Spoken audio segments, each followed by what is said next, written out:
fact that we didn't get a chance to see fans at the ballpark all of last year. The Sox are home in the last 2 years, 21 and 15. That's last year, and then the beginning of this year, about 5 runs per game. This team, you said it on opening day, this team has just played better at home. There is a vibe. This is a ballpark where you need power, and the Sox right now are not hitting the ball out of the ballpark like they can. When they do, they will dominate here in Chicago, and you can see at 57 degrees, things getting a little warmer, humidity not much. The wind, 11 miles an hour, south-southwest, and it is home cooking for a lot. 16 of the next 21 right here in Chicago.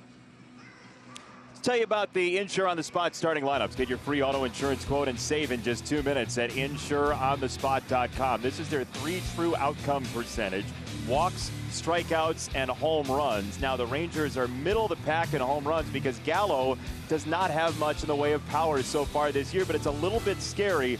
Adolis Garcia in the 5 spot has been an intriguing talent so far, and Taveras, just 22 years old, with a bunch of walks and strikeouts. Dylan Cease goes to the mound for his 4th time, and they've been eerily similar. 4 2/3 innings each time, 3 walks each time. But last time out against Boston, he was throwing more strikes. Hopefully that holds up. And the one guy that you have to hold down is Joey Gallo, although he hasn't done much this year. So the 4-seam fastball, 48 of them he threw, followed by the slider at 23. Knuckle curve not so much, changeup even less. And what he wants to do is get ahead. This is an aggressive Texas team, and they swing and miss a lot.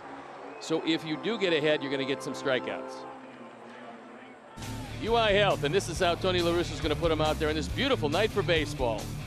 It's Andrew, Luis, and Adam in the outfield, with Yohan, Tim, Nick, and Jose in the infield.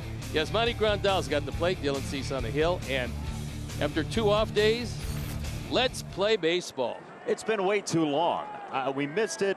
Baseball is back once again, and Dylan Cease will face Willie Calhoun. And his first pitch is outside for ball number 1. And the first inning tonight is brought to you by Toyota. Willie can hit. Willie's big problem is staying healthy. When he's healthy, he's a force. But getting in the lineup for him has been problematic.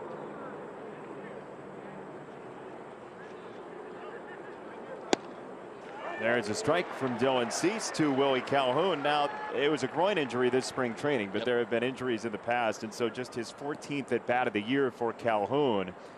And we told you the Rangers, they do swing and miss a lot, but they don't chase as much as you would expect, considering a team that swings and misses a lot. Sometimes they will swing and miss in the strike zone as well, which leads to those strikeout numbers.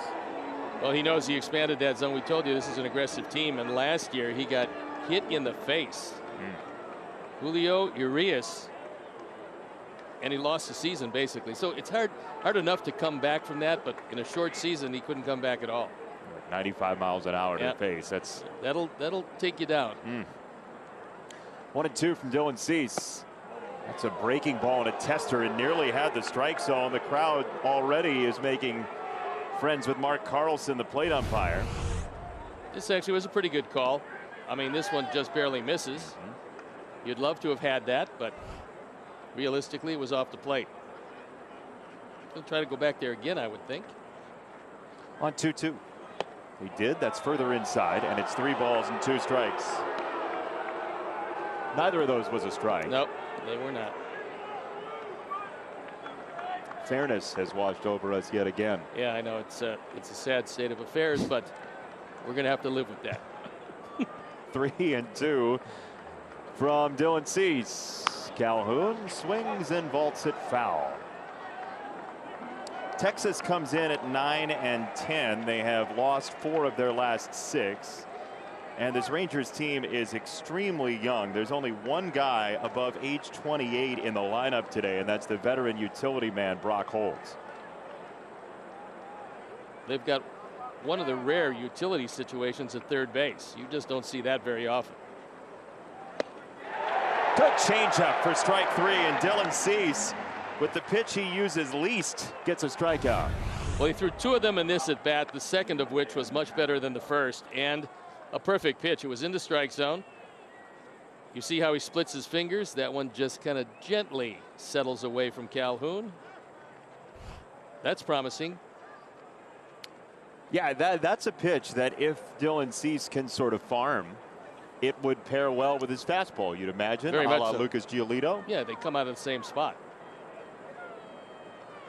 Calhoun ended up with tilty helmet after the strikeout. As here is Isaiah Kiner-Falefa, who's had quite the journey the past couple of years. He went to catcher and then back to the infield out of necessity with Andrews gone. Well, look, he's very versatile. Won a Gold Glove at third base last year. No reason to assume he's not going to contend at shortstop this year. So the hands are good. The feet are very good in the infield. And last year he stung the ball. On a fastball high, he lifts it to right field. Adam Eaton will watch it fly away, and pinball high in the air. Mine. 1-2.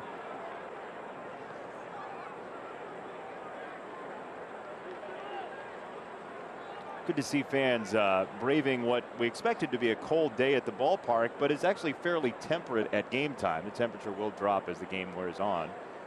It's beautiful right now. Yeah. 1-2. It's a breaking ball. 2-2. It's actually like summer resort weather. If your summer resort is in Nome. But 59 degrees, that's not bad. We'll take it the way it's been recently. That's actually very, very pleasant. You see Daniel Bard throwing in the snow at Coors Field. You couldn't pick out the baseball. The snowflakes were so big. I like that advantage, though. Oh, I know you did. 2-2, fouled off Yasmani.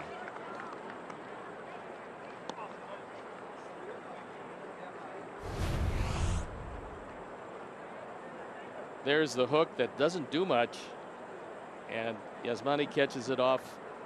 Well, not quite the clavicle. Still didn't feel good.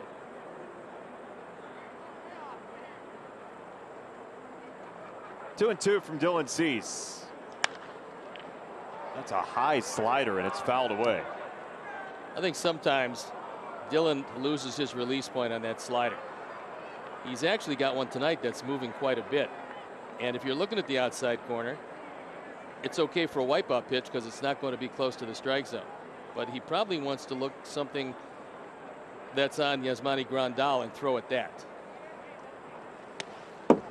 Something on the catcher, you're saying? Yeah, instead of looking for his glove or looking for the outside corner, you pick a spot on Grandal.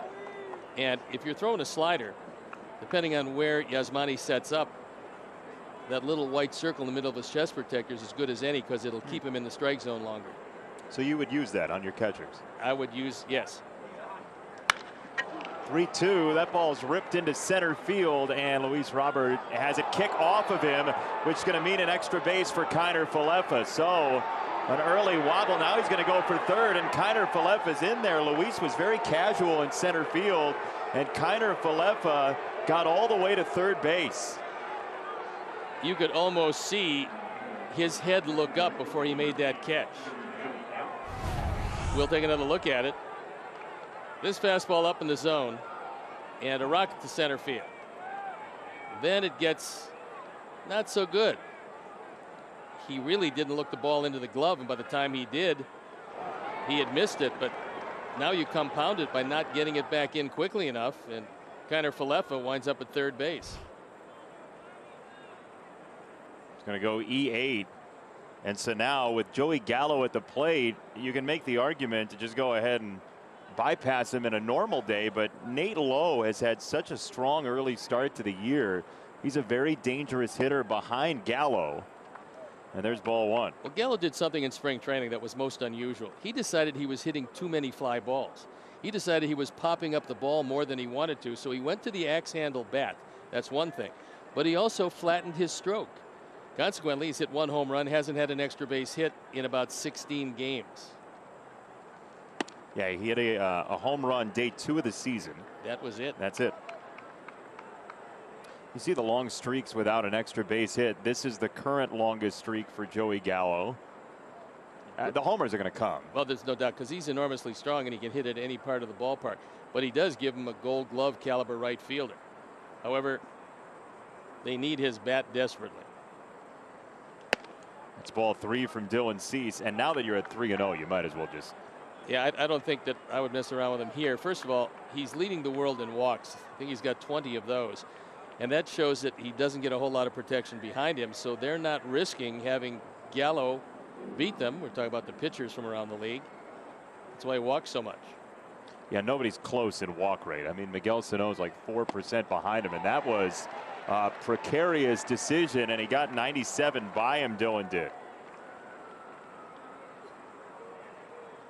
That's gutsy. Yeah, I mean, it was up. You want to keep it up, certainly.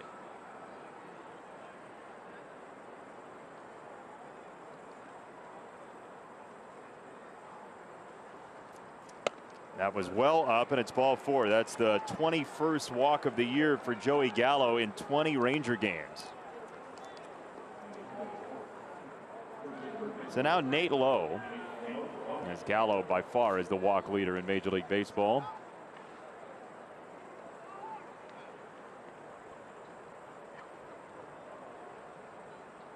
So Lowe, who is the team leader in a number of categories, including home runs with 5 of them. He's at 17 knocked in. A lot of those came early in his first couple of weeks in his Ranger uniform. Gallo started a run and a fake throw from Yasmani. Joey Gallo peeled off from first and then slammed on the brakes. Barely just trying to see if he could get a jump. Deciding not to run themselves into an out on the bases. Kiner Falefa has pretty decent speed. So I don't know if they're going to throw through if Gallo does go.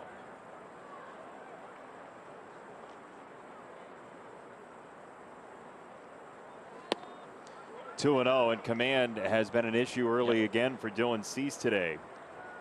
Well, he's 22 pitches deep into this performance, and now they're going to meet at the mound. You know, it's interesting. Tampa Bay had a decision at first base, and Nate Lowe has much more power than Ji-Man Choi. He's younger. It would appear that he has a bigger upside, but they chose Choi instead, and Lowe went on to Texas. And they like him in the middle of their lineup.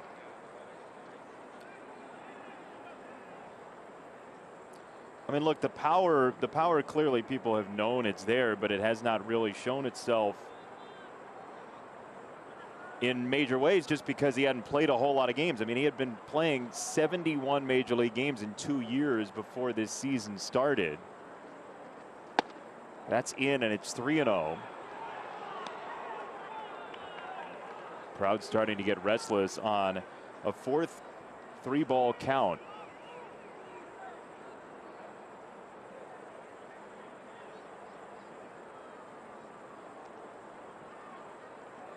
Three and 0. Lowe swings through it. 3-1. So file that away. You've had 2 3-0 counts, and both times the 3-0 green light.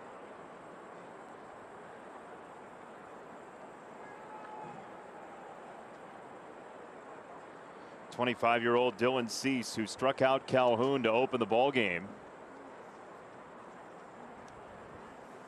on 3-1. Gallo was off. It's 3-2, and time now for StatCast, presented by Google Cloud. And here is where Nate Lowe has hit those 5 home runs. Yellow is a slider. He's hit 3 off the slider, 1 off the curveball, and 1 on a tall 4-seam fastball at 92. Well, you can tell very good straightaway and off-field power.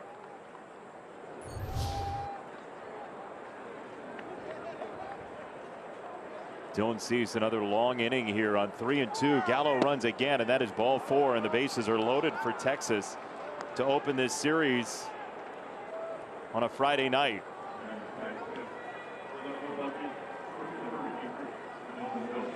So now Ethan Katz jogs out of the dugout. You have Adolis Garcia coming up, who is a talented young player, but he also, half of his batted balls this year have been ground balls. And so there is a potential for a double play here. Well, so far, the Rangers really like what they've seen of Garcia. And odds are overwhelming when the minor leagues start up. that Taveras probably goes down to get some consistent at bats, and then it'll be the man you're looking at that will probably get most of the outfield reps. Rangers think the sky is the limit as far as his ability is concerned, and he plays a little like Tim Anderson in that you can see the enthusiasm just about all the time. Doesn't hurt that he has a lot of power and some pretty good speed. No, he's become a favorite of some casual Ranger fans watching games in the first couple weeks of Major League Baseball as he swings through a slider that was up in the zone. Well, the big problem was he was swinging at everything. If you got him down a couple of strikes, then you had, instead of 17 inches, you probably had 24, 26 inches. He's tightened that up somewhat. 0-2 on a fastball.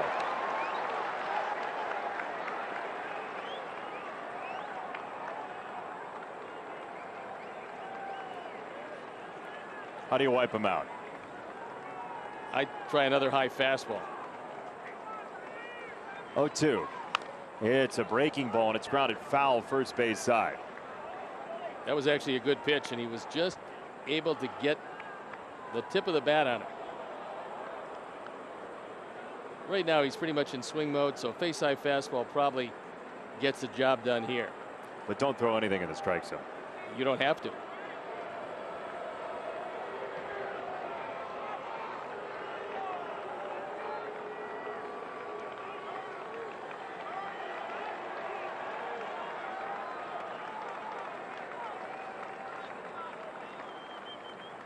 Two strikes again on Garcia.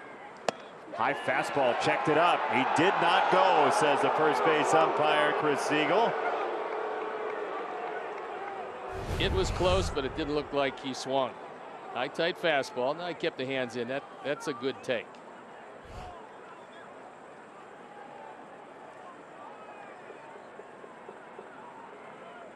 Longest inning pitch-wise for Dylan Cease this year, off a couple days off for the Sox, and he busts Garcia. Fastball hit me, he didn't. You know, that in watching the at bat, he was beating him with every fastball. So that's why when you ask what to go to, make him show you he can hit that fastball. He's tardy on it, and he ends the at bat. So now here is Nick Solak. Local product, South Sider at heart, and a big spot in this ballpark that he grew up going to. Checked his swing. Did go. Strike one. So Chris at first base is 2 for 2. You get it right both times. Solak is one of those guys that his ability doesn't jump out at you. Yeah, a little too far, but I'm talking about where you want to play him, what he can do. He's not a burner, but he does have some good power, and he makes solid contact, and the Rangers really like him.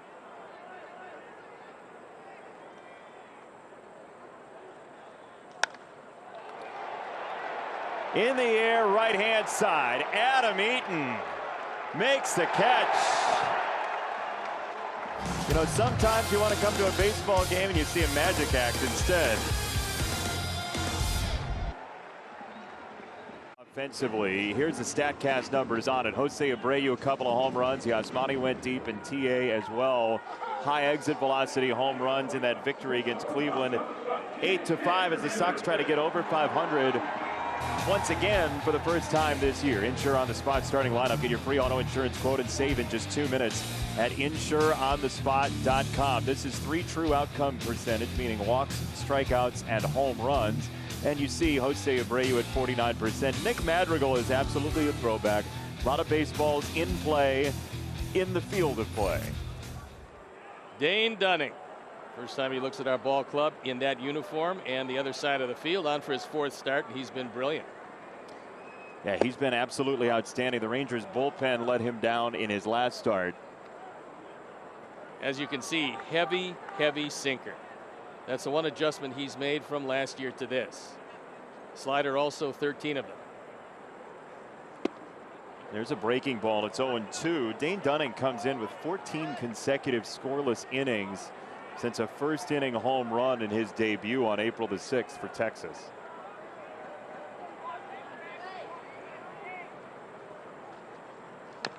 There's that sinker. He is a well-liked member of the White Sox from the past. He got along very well with everybody in the clubhouse, very close friends with a number of White Sox players, and last time we saw him was in the postseason in Oakland, and you thought maybe he'd be here for a while.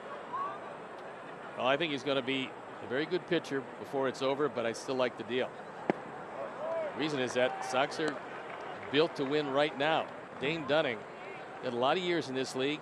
If he stays together, you'd assume he would. It's a very simple motion. And the Sox want to get him to throw a whole lot of pitches early and get into that bullpen. Tim, a rope foul on a breaking ball that hung around the hit zone for a while. And Texas is going to have to monitor his innings. That's one of the reasons why he's only gone 5. Because Dunning did not work a lot last year. He was coming off an injury. You don't know just how much is in there. And over 162, if you're talking about 32 starts, Texas wants him to be around and still pitching in August and September. Struck out TA, 1 gone in the first. This is how Chris Woodward's going to put him out there for UI Health. It's Garcia, Taveras, and Gallo in the outfield. Then Holt, Tanner Falefa, Solak, and Lowe in the infield. Jose Trevino behind the plate. And the aforementioned Dane Dunning on the hill. But Dane Dunning, part of the reason he's been able to get through 6 innings and 75 pitches is he's just been in the strike zone a lot more, which helps him get more swings and misses as well. He's just throwing more competitive pitches this year than he did last year with the Sox. Well, look, I think early, his first 6 starts, he was unbelievable last year. But I think what happened, not only in the playoffs, but after that, he hadn't pitched. I just think he ran out of gas. That's why I believe it's going to have a pretty good run at it, and he will pound the strike zone. You know, it's interesting. You see he's in the strike zone more, and he's getting more chase as well from batters, which normally will flow. It's a little counterintuitive, but when you're in the strike zone more and then you're out of the strike zone but near the strike zone, there's reason to swing for a hitter. Yeah, they don't want to get down in the count, and they don't want to leave the at bat in the hands of the umpire. It's a good slider, 1-2.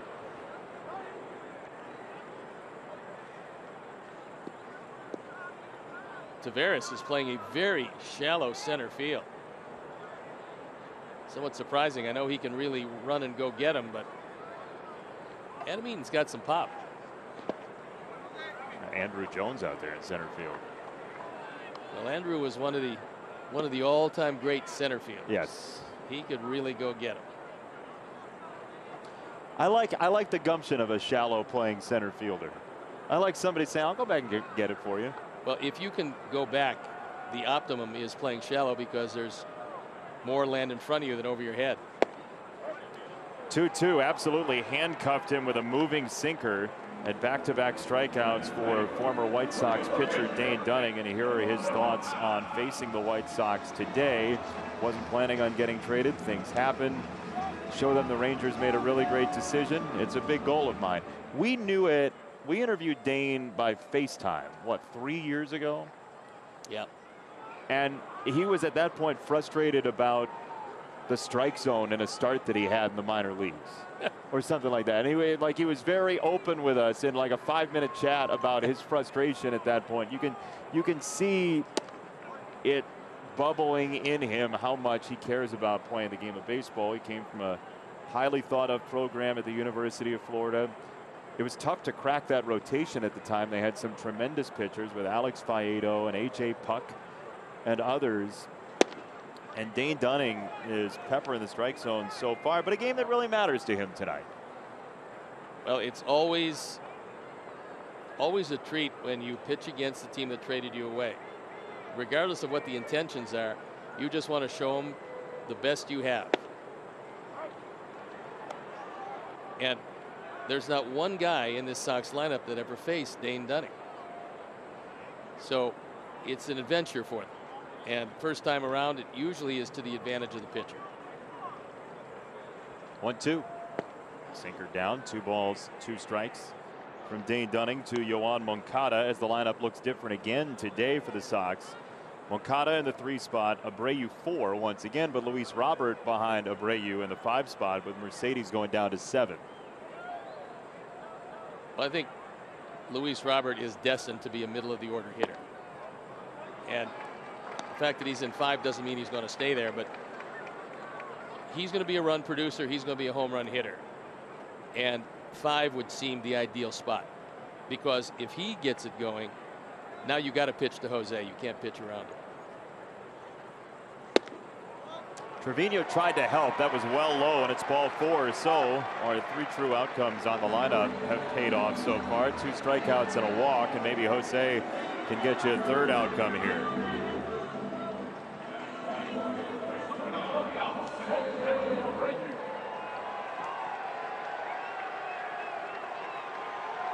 You know, you wish for Jose's sake that the game Wednesday would have happened, because it seemed like he had found something on Tuesday with a pair of home runs.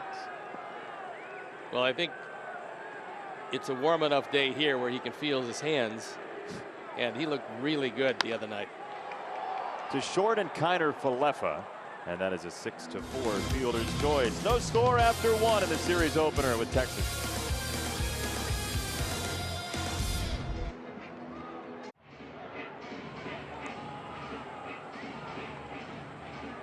Second inning is brought to you by Menards and by the Moon. We have home improvement stores and orbs in the sky. Sesame Street has letters and numbers. We got them beat. Your 2021 Chicago White Sox are presented by Guaranteed Rate. Learn how you can turn your belief in a new home into action at rate.com. If you believe, you will. Well, quite obviously, for Dylan Cease, he wants to limit his pitches this inning because it was a labor-intensive top of the first. 33 pitches. First man here is Brock Holt, and Grandal freezes on what he thought was going to be strike 1. Instead, it's ball 1.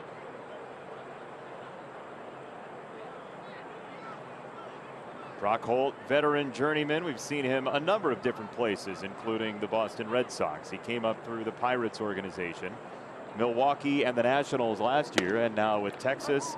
And what a nice fit with a young team to have Brock Holt in that lineup. And he's not going to face the lefties, but he's going to make it tough on some of the righties. Where does that mustache rank in baseball mustaches?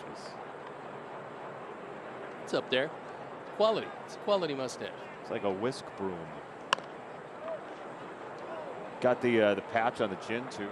Some of that. It's a nice combo. Looks old school. Looks like 80s mustache action. Kind of a partial Yosemite Sam, but not the full Sam. Partial Sam? Partial Sam, yeah. 1 ball and 2 strikes for Brock Holt. If you had partial Sam on your Steve Stone bingo card, somehow you've won tonight. 1-2, Brock Holt swings and pops it up. That's foul. It's an interesting Texas team. Again, it's a very young team, and who knows what to make of the AL West, right? We thought when we saw the Angels that's going to be a juggernaut. Nobody thought that of the Mariners right away, but they're playing great baseball, and Oakland's won 11 in a row. Well, I was going to say, but everybody kind of knew, even though they got off to a tough start, that Oakland was a pretty good club. Man, the way they beat Minnesota looked like, what was the streak Oakland went on like 25 years ago? What was that win streak? Was it like 21 games, something like that? Something in the neighborhood. I don't know exactly, but it was over 20. Yeah, that looked like the type of game they were winning during that streak. Arise threw the ball to Alcatraz, and Minnesota lost in extra innings. The 1-2 is downstairs, 2-2. Seventh pitch of the at-bat, and so if you're hoping for a really quick one, as Dylan Cease is, he's got to hope they start swinging at the first 2 pitches. It was 20 straight games that Oakland won. I was 1 off. It was 20 straight back in 2002. And now 3-2, another full count from Dylan. 4 of them so far tonight.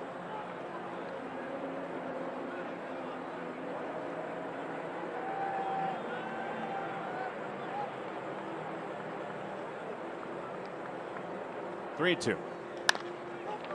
Holt to first. Abreu is there to make the play. Tony La Russa said today the infield defense is better when Jose is in there, and he made a nice pick on a short hop.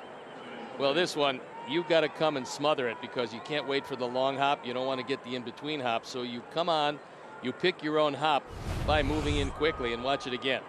He starts back but realizes he's got to come in and try to smother it. Probably a little bit longer hop than he wanted, but very effective.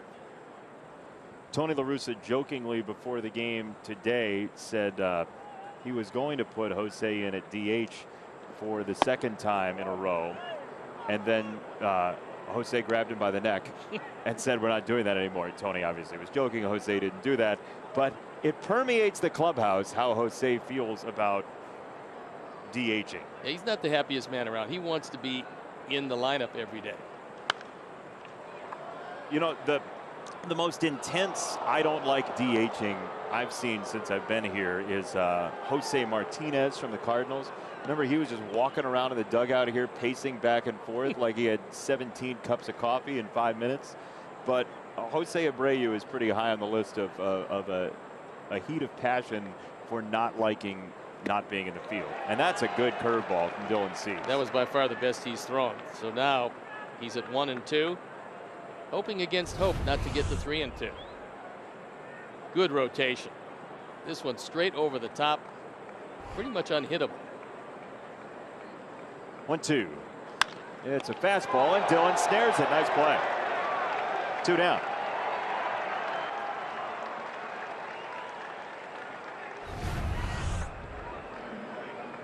He got a fastball in the zone and to the glove side. Not a difficult play.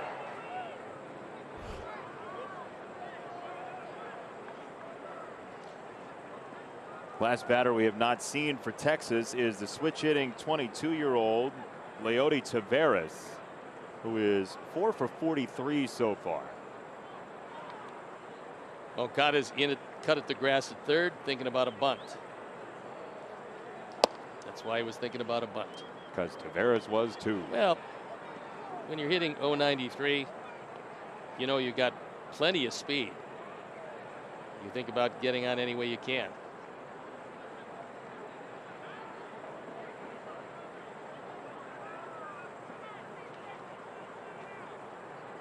So Taveras is not a guy you want to walk. He is, you said, plenty of speed, and he's in the top 1% of all Major League Baseball players in speed. Yeah, I mean, if Dylan loses him here, then Yasmani's going to have to throw him out because you figure he's going to be going. He's got to. Yeah.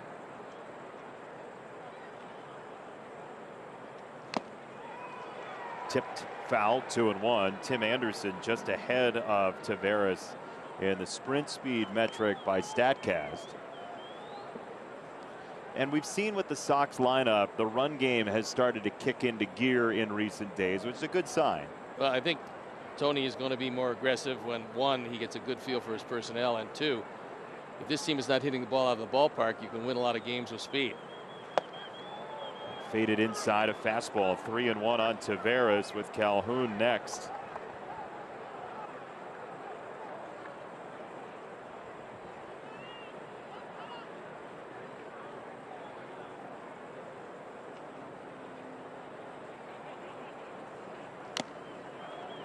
Three and two.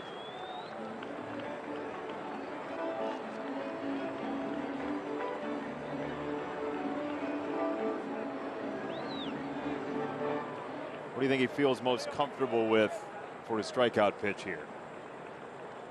He's probably most comfortable with a fastball. I know Yasmani is. There it is. Here it comes. And there he goes. A play in 3 acts. Tailing fastball on a 1-2-3 second for Dylan Cease.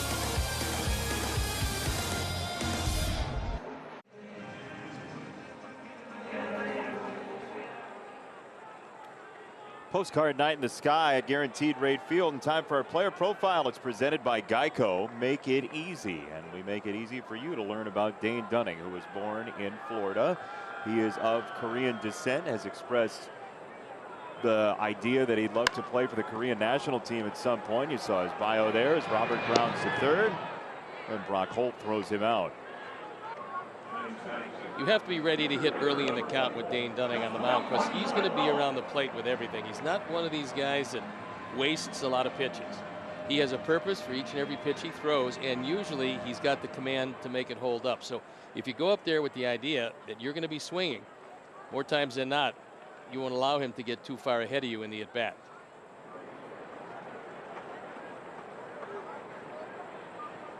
And with that, Yasmani Grandal has an interesting at-bat here, because his plan normally is to see as many pitches as possible.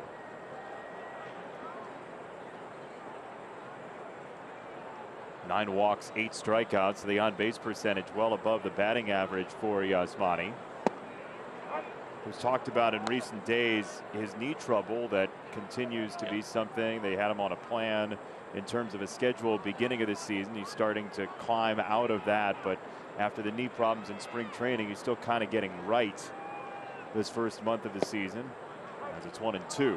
He threw that slider away, and what Dunning wants to do with Grandal is he wants to keep it out away from him and get him to pull the ball into that shift on the right side. Blocked by the chest of Trevino, 2-2. Nice job by Trevino. He doesn't try to catch that. That's really good, solid practice. You don't try to catch it. Just make sure that it hits off your chest protector. You got to angle your body.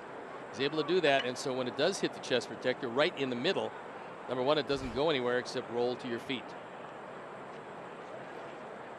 That's a well-trained catcher right there. Yeah, very good. And they got a guy coming up named Sam Huff, who has huge power.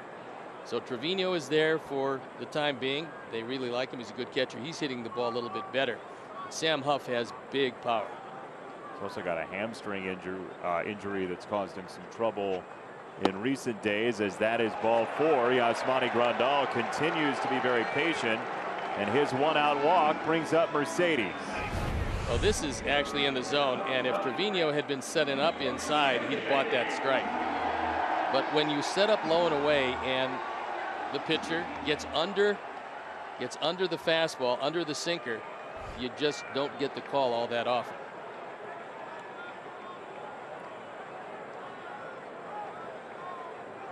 Here is Mercedes, 23 hits, 59 at bats in his 2021 so far, slugging at a robust .661, and boy does he love to sink with a sinker.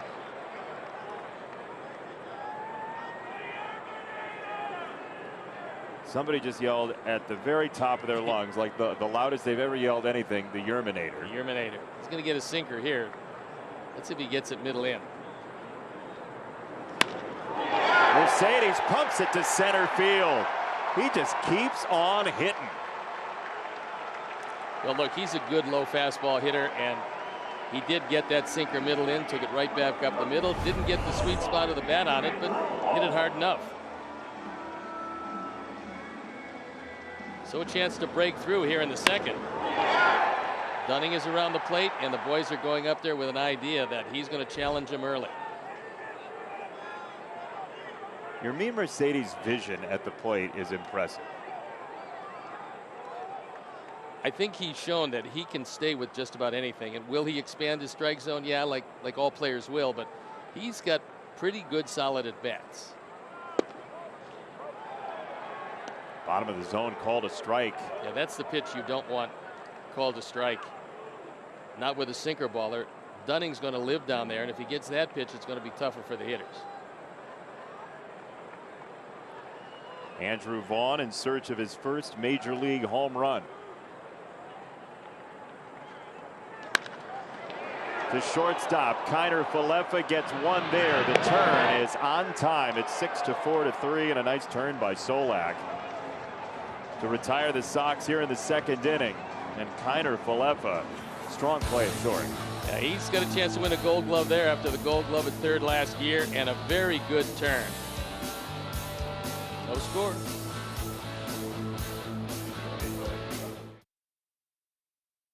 Get on the Pete, and do some digging on the opponents. It's called opposition research, and it's why the Texas Rangers became the Rangers. And what a story it was. The Washington Senators were rather ill-fated in a number of ways. They tried it a couple times. They ended up in Minnesota and Arlington.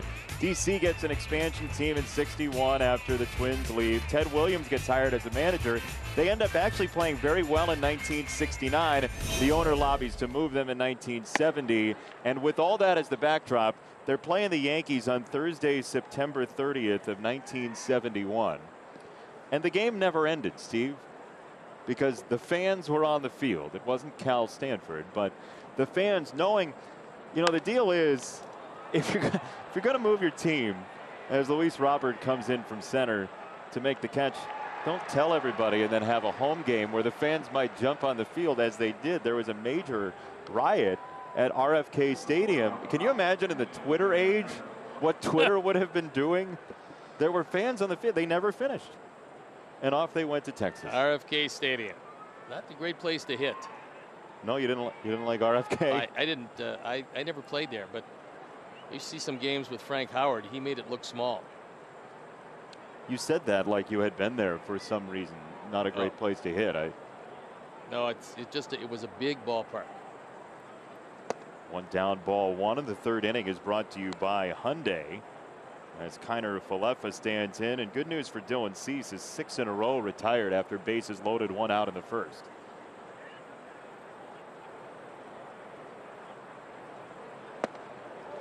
It's really the rare guy that can be moved from the infield behind the plate.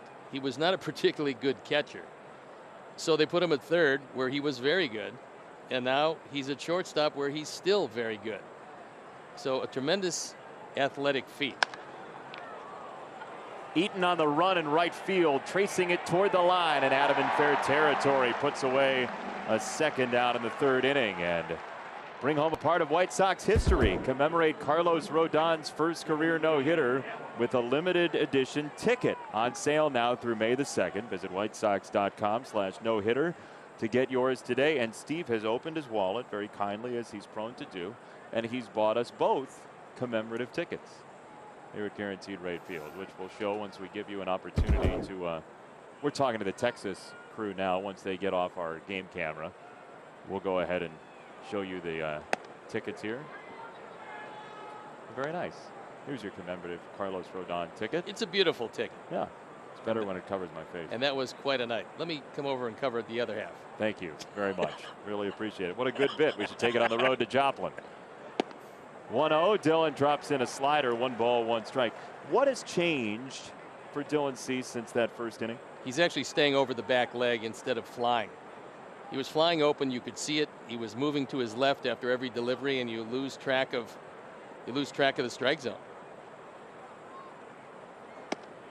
How's that happen? Nobody really knows exactly why it happens. It will happen much more with younger pitchers than it will with veteran guys. And Dylan is still learning his craft. I mean, he's still a relatively young pitcher feeling his way in the major leagues. That is a new bat being summoned. That's a good fastball, because there's nothing Gallo can do with that. You can't put it in play.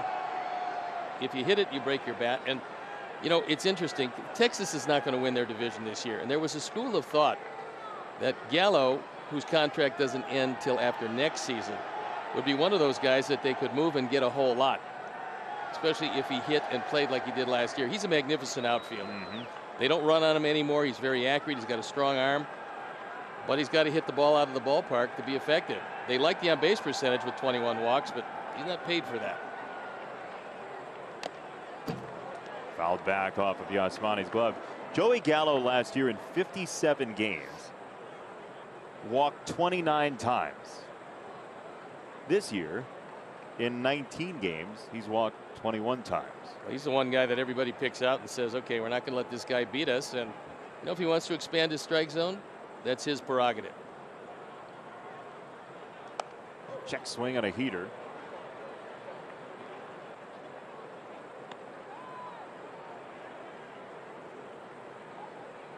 Through 2019, he had more home runs than singles in his career. That's like the Joey Votto pop up to first deal. That's good. Let's see if he goes with a change here. You think a change going to come? I think a change is coming. Oh, breaking ball. Decided off-speed pitch, but the breaking ball down and in.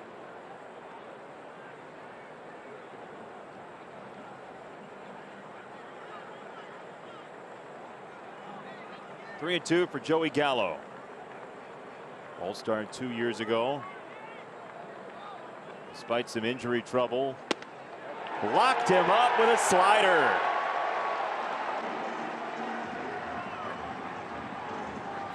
It's a backdoor slider. Who could have thunk it at 3 and 2? Bye-bye, Joey.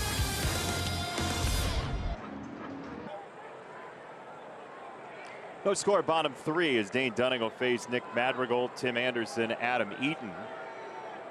And it's a rare circumstance where a guy traded for another will face that player, but in a different uniform than the one he was traded to, as we saw in the first inning with Eaton and Dunning. They'll do it again here in the third. Did you follow that okay? Yeah, it was circuitous, but it was right there. I mean, the point was outstanding. Yeah, we'll give you a compass for it in the third batter of the inning. The magnet was just sort of on the fritz when we started the inning.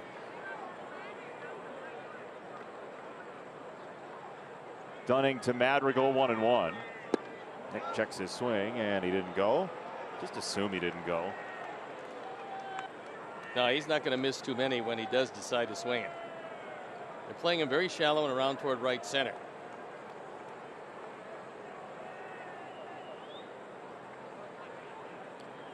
Got something really Kamka-esque for you in a second. Nick Madrigal has more extra base hits this year than Joey Gallo. You think that'll hold up throughout the year? You never know. That's why we watch. One could hope. Nick on the ground, trickling through, base hit. Leadoff single, Nick Madrigal.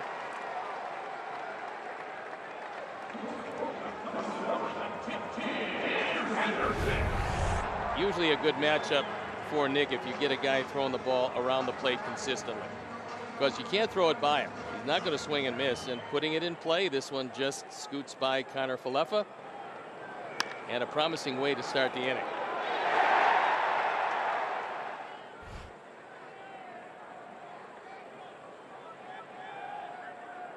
So Nick's on. Tim Anderson seeing Dunning for the second time as an opponent.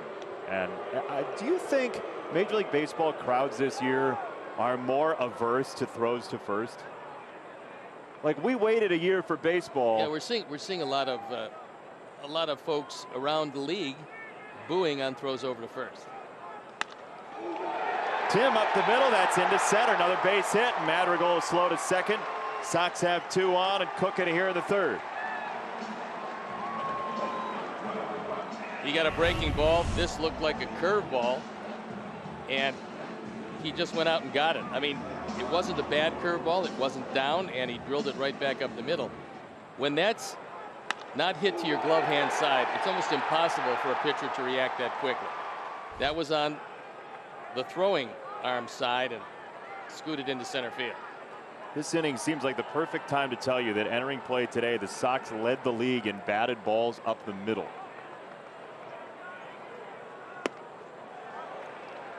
I think it's probably a good plan, because if you try to pull that ball out away, you're just going to ground. In the case of righty-righty, you're going to ground to the left side.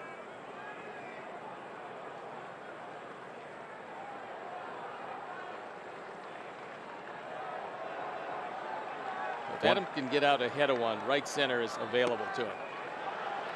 Yeah, again, Taveras playing very shallow. Well, he's shallow, and really so is Gallo and Wright. Now, Gallo's an outstanding outfielder. He's not overly deep, but the gap, as you can see, is in right center field. Anything hit with authority that way, there's no chance for Taveras to get to it. It's a new Rangers children's book, Shallow Gallo. 2-0. Got a strike called at the edge of the zone, 2-1.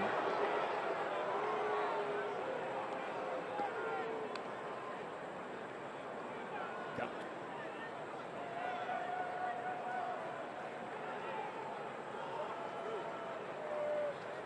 Adam working the gum pretty hard. 2-1. That gets away and bounces around. And it's 3-1. Adam got out of the way of that somehow. And the Sox have runners at second and third. It's going to go as a wild pitch as he better throw that curveball inside. Trevino couldn't get his body in front. Catchers like to slide out on that shin guard and slide across, but then he lost track of it. Dane Dunning does see it, but not before 90 feet 2 times. Madrigal at third, TA at second, and 3-1 for Dane Dunning. Adams slugs it to left center field. Taveras back, and this is down up over the wall. It's a 2-run double for Adam Eaton. And the Sox take a 2-0 lead. Hey, that shallow center field is okay if you can take over and go get him. But it really came back to haunt Taveras and Garcia. This is a fastball. It's about thigh high and out away from Adams. So it's going to be 1 run for sure. But Taveras can't get to it. Garcia can't get to it. 1 hop over the wall.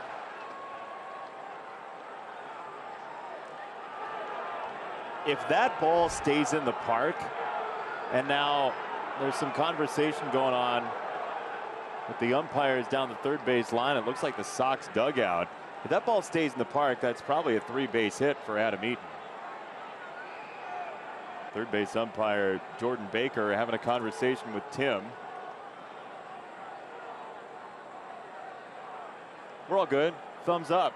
Universal sign for forget about it. We have a bat on the field or something for a moment. Is that the signal? Was there some equipment on the field? I don't know. Everything's fine now. Yeah, everything is good. You can't miss Jordan Baker. He is the tallest of all the umps. I liked his demeanor there. Yeah. There's some strife, and he said, "We're good." Yoan Moncada, Sox with the lead. That's a laser to first, off the low, into shallow right, and here comes Eaton. He'll score easily. It's 3-0.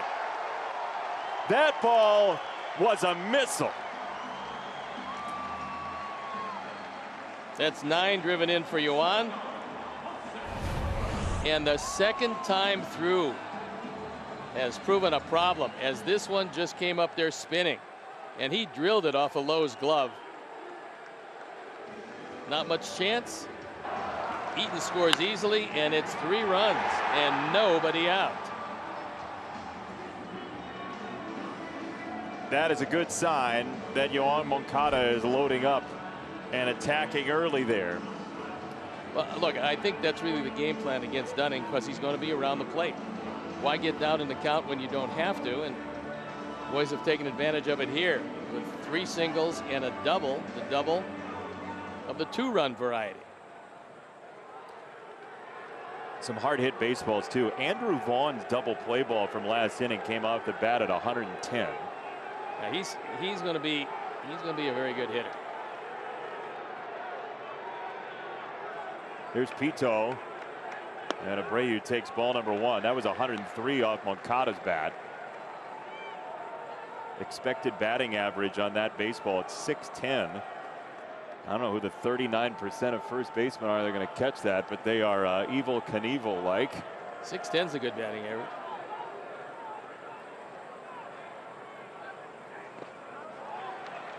Two and 0.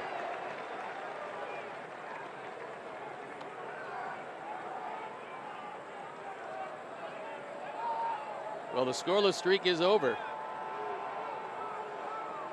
Dunning made it through 2 innings, extended his scoreless streak to 16, only to see it dissolve here in the 3rd.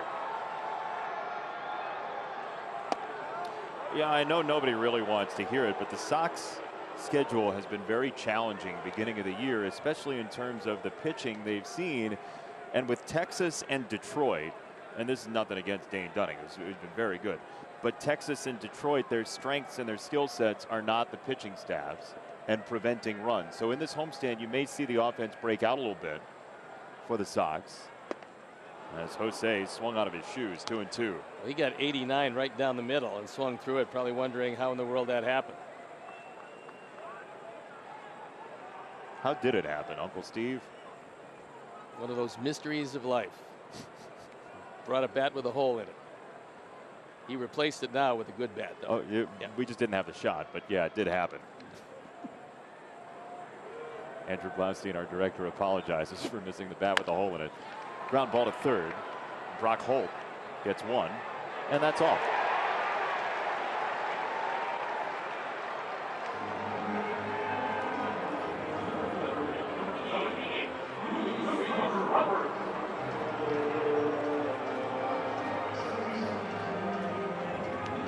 There really is an energy in this ballpark.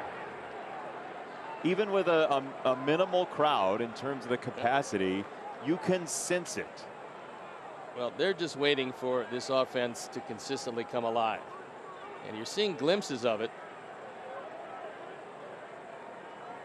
Now, after making contact, they will start hitting the ball out of the park.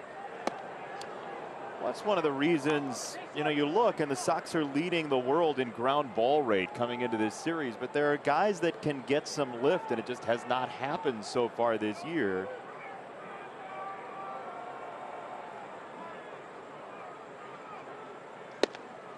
Oh, and 2. That was a sinker at 90.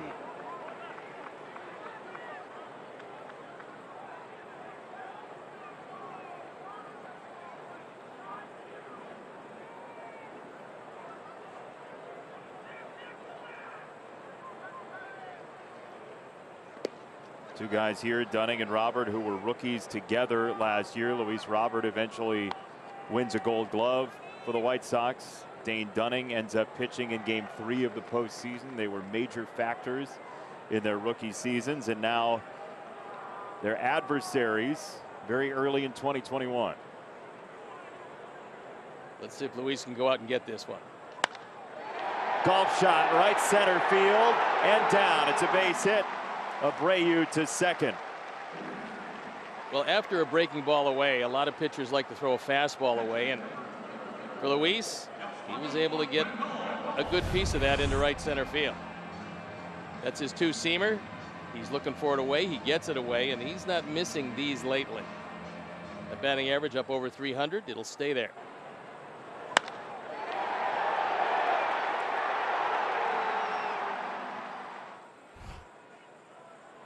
So 5 hits this inning after Dane Dunning allowed 5 hits or fewer in each one of his starts coming in. And Luis Robert has now 13 hits in his last 8 games for the Sox. It's been a remarkable run, and he's doing it in right center field. So it's just a matter of time, because he's a speed guy also. So at first you say, well, take away his power, force him to hit the ball the other way. That's all well and good, except when he starts getting hits without anybody in front of him, then you're pretty much throwing a double because of his great acceleration and his prowess on the base paths. So he's going to invite now the fastball in. And when that happens, he's going to start hitting the ball out of the ballpark.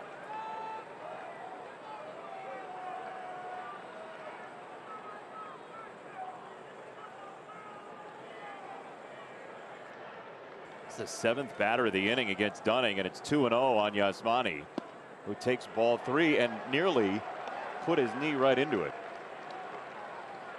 Yeah, Mobin, that wasn't a cause of some knee difficulty, because it looked like the knee was buckling as the pitch went by him. Kind of awkward, yeah, right? He knew it wasn't going to hit him, but he didn't have a really good solid base.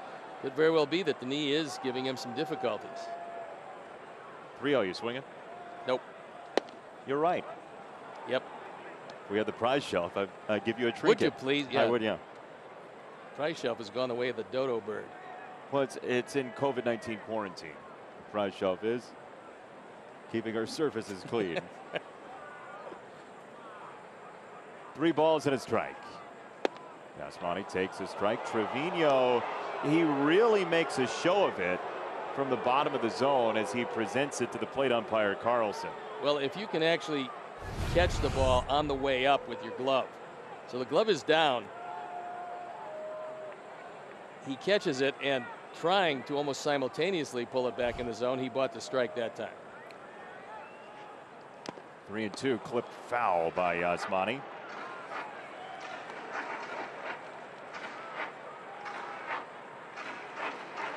Got Robert at first, Abreu at second, and the Sox continuing here in the third. 3 runs in already. And the pitches for Dane Dunning have started to pile up. On the ground through the shift, Solak makes the pick and does get the out. Abreu to third, Robert to second, and this from you. Sox fans, get your Yermin Mercedes record-breaking game model bat for only $129.95 at BigTimeBats.com. It's a great price for a game model bat. Maybe you'll have this bat that he uses here. I don't know how it works, but you might. You might, but I think you're going to get him without pine tar on it. You don't want the authentic deal? You don't want the whole pine tar deal? You Well, pay extra I for do, pine tar. because I'm that kind of guy. I want authenticity, but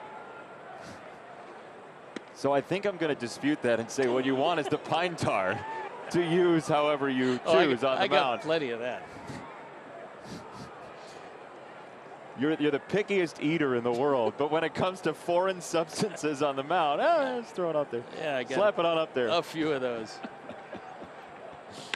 Yermin, right side. Oh my goodness. He just flicked it out there and he gets 2 runs out of it. He's just a joy every time he's up there. Luis Robert, with his speed, decides to put Gallo to the test, and Joey Gallo, with a very strong, very accurate arm, comes in second on this one. Yermin, inside out swing. Doesn't get a whole lot on it, doesn't have to. Plates another couple. It's 5-0, and then the wheels of Robert against the arm of Gallo. Who's going to win? Well, we know that already. Good slide away from any prospective tag, and he caught it with his hand on the way by. Steve, that was not a strike. Nope. Well, he has never seen a pitch he doesn't like. He just, and more times than not, he makes contact. So 2 for 2 with 2 driven in. He's got 14 driven in this year. That's pretty impressive. Now, one of the differences with the White Sox this year is that the Sox have not hit the ball as well off the plate and at the edge of the strike zone. The Sox are making a lot of contact with fringe strikes and non-strikes. That's the highest rate of contact like that as this ball goes to center, and that's down for another base hit. Contact if it's in the zone, if it's out of the zone, if it's in the galaxy. Andrew Vaughn, the 9th hitter of the inning, will bring up Madrigal again. We told you how hard he hit the ball last time into that double play. Dane Dunning around the strike zone is getting peppered with base hits.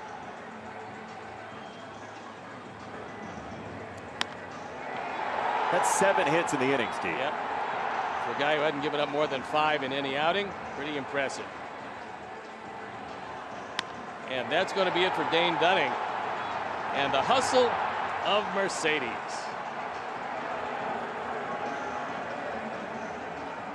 You can hear the engine purr all the way up here.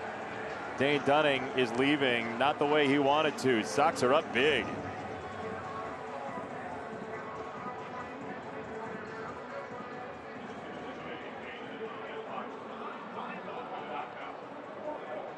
Back, it's about time. So the night is done for Dane Dunning, and Colby Allard comes into this one on for the 4th time. ERA of 1.80. If you like your bullpen left-handed, they got a lot of them for you in Texas. They got 5 of them. Yeah, they got a bunch. 9 strikeouts, no walks. That's very impressive. And Chris Woodward wants him to try to stem the tide and hold it right there as the Sox looking for more. A big output here in the 3rd inning. Tying a season high for hits in an inning, and now Madrigal shoots it foul for a strike.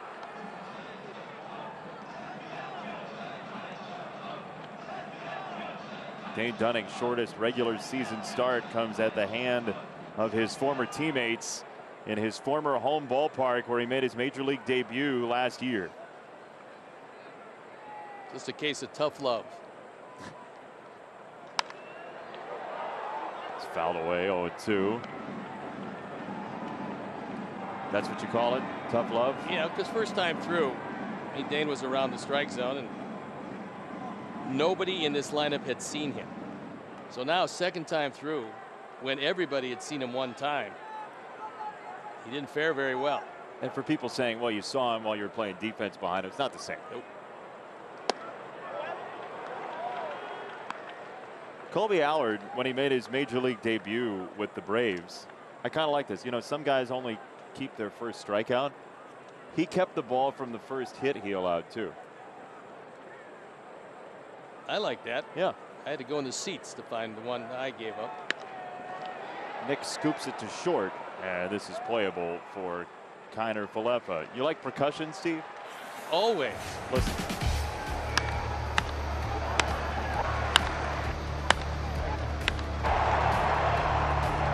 John Philip Sousa, ladies and gentlemen.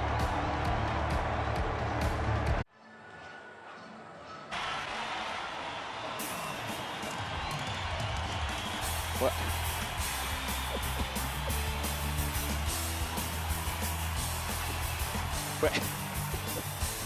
We have our first retirement from Sox Math. Yasmani Grandal has retired from Sox Math. Yasmani on Twitter made that video to tell us that they're retiring from Sox Math. Congratulations. It's a walk-off, Paulie. Number of home runs Sox hit Tuesday multiplied by runs scored Tuesday. Number of games this homestand minus the number of teams other than the Sox and Rangers Bartolo pitched for. Hashtag Sox Math. First correct answer gets to do the video and maybe the retirement video tomorrow. That's our first retirement. Yeah, it's amazing that he would just retire at the top of his game so soon, so relatively soon. But you know what I have a feeling, though? I have a feeling that we're going to end up with like a Michael Jordan I'm back situation. Like, you know, as Chicago fans, retirement, unretirement, that'll happen sometimes. The fourth inning is brought to you by Elk Grove Village. See how we can help your business grow at makerswanted.org. Good news for the Sox, 5 runs in that third inning and knocking Dane Dunning out of the ball game. As Dylan Cease now would do very well to have a quick fourth inning and hand it right back to the offense.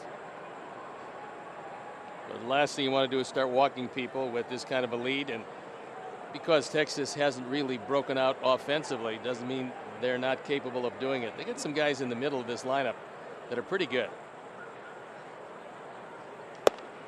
Up high, ball 4. Second walk for Lowe today.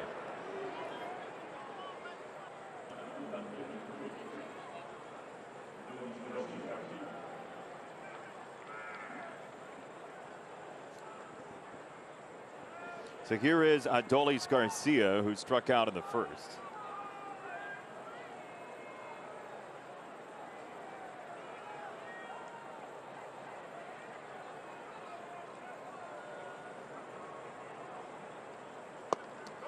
Off Yasmani, kick it away, and Lowe to second base.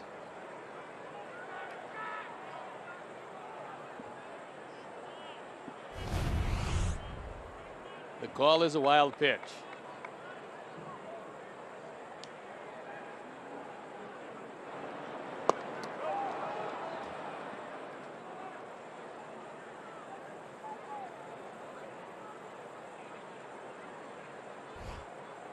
Dylan always is as stoic as can be on the mound, sometimes masking frustration with his own command, as it's 2-0 now.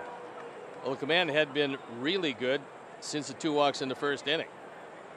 And Ethan Katz comes out again. He doesn't want this one to get away from Dylan Cease. When he comes out of his mechanics, he starts to drift. When he does, he's got no command of the zone. And so you go out there, you have a talk. There's usually a key, something that different pitchers will use to be able to stay closed and stay centered over the back foot. That key can be just about anything. But a lot of guys, it's a thought process, showing your number to the hitter. If you think about showing your number to the hitter, you have to stay closed. It's the only way you can do that. You won't be able to unless you're Louis Tiant, but it's a good way to start throwing strikes. It's a device, too. Yeah, it's one of them. And Evan Marshall throwing in the pen.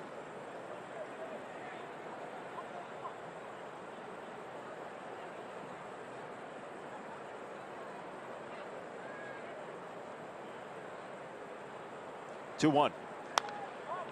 Foul. 2-2. Well, he's beating him on fastballs consistently.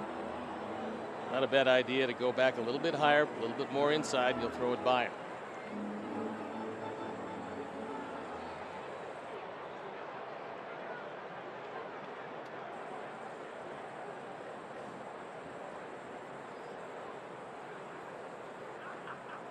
Garcia would like a moment to himself. Thank you.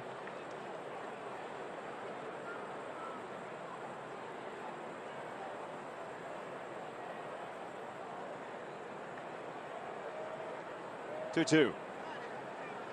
Struck him out. It was a high slider.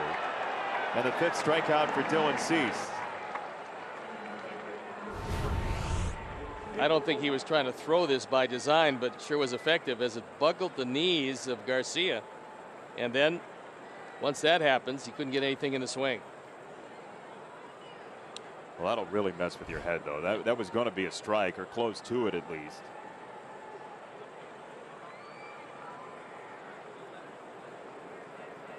One down for Solak.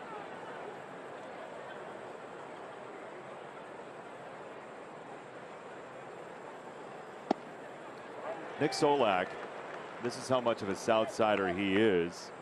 Nick Solak was named for a sports bar, Nick's Sports Page in Dalton. Parents went there, met, and the rest was history. Boy, is he glad it wasn't Porky's. 0-1, fly ball deep left field. Nick Solak has a memory for himself. A 2-run home run in the ballpark he grew up going to, and it's 5-2. 5th home run of the year. He's now driven in 11, and that fastball down the middle, and it's a 3-run lead. We'll watch it again. 4th home run replay.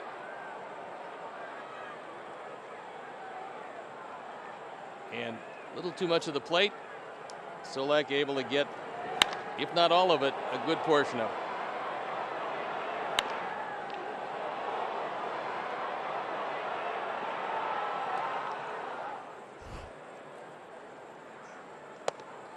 Ball one upstairs to Brock Holt. So now the Rangers are back into this thing on the 2-run home run for Solak.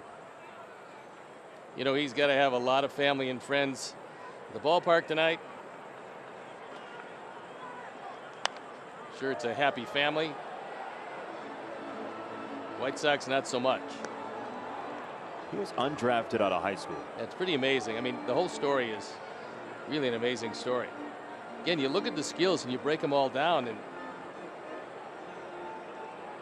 they just don't have anything that jumps out at you. Then you put them all together, and you see, with an intense work ethic, turns into a guy who can really play. Evan Grant of the Dallas Morning News did a great story on Solak and his South Side roots and his parents meeting at Nick's Sports Page in Dalton. 2-1. Up the middle, that's into center, and it's a base hit for Brock Holt. And with Evan Marshall loosening, the question is, how long will Dylan Cease have in this ball game at 80 pitches? We'll take another look at it. This is a fastball once again. Way too much of the plate. Holt takes it up the middle. Now you have a very much of an inviting double play target. But he's not going to be able to throw it. No, it will be a new opponent. Trevino will face Evan Marshall as Tony La Russa makes his way to the mound. And Dylan Cease is going to go 3 1/3 tonight.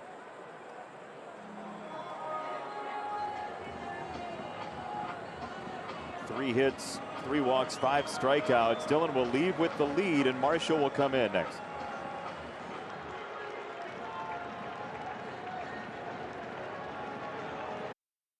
Presented by Nationwide agent Jeff Vukovich. Get to enjoy knowing the Vuk as much as you do the jingle at jeffvuk.com, because Nationwide is on your side. Well, pretty good. Couple days off. We got strong. Lakeside Bank called to the pen is Evan Marshall. He's on for the 9th time. He's been a busy man. ERA has been shrinking after one tough outing. 7 strikeouts. Couple of walks in 9 1/3. He's going to look in at Trevino, and unless he grounds into a double play, possibly Taveras. So the good news about the bullpen situation is you had 2 off days because of the snow out and then the scheduled day off. And then at the back end of this series, Monday's an off day as well. So this is really like a floating island of bullpen save for the Sox. And you also know that you've got these 3, but an off day on Monday. So bullpen-wise, you're in pretty good shape.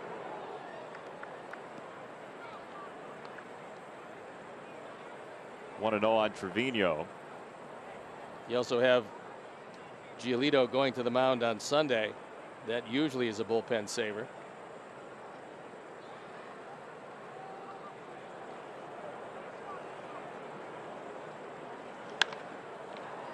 To right.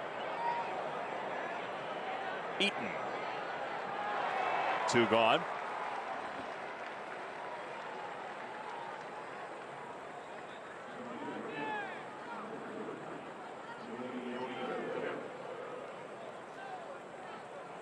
Sox will play in this homestand.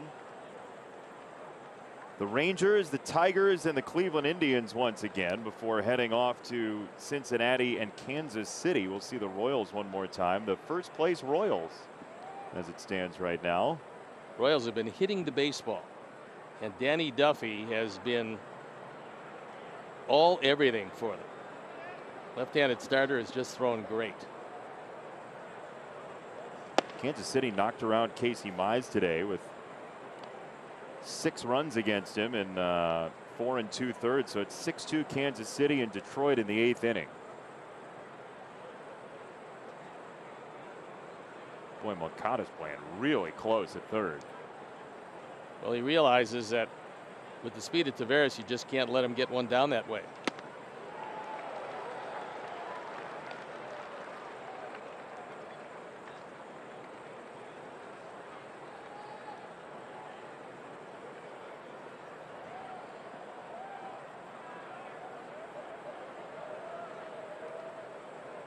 Holt at first, 2 gone.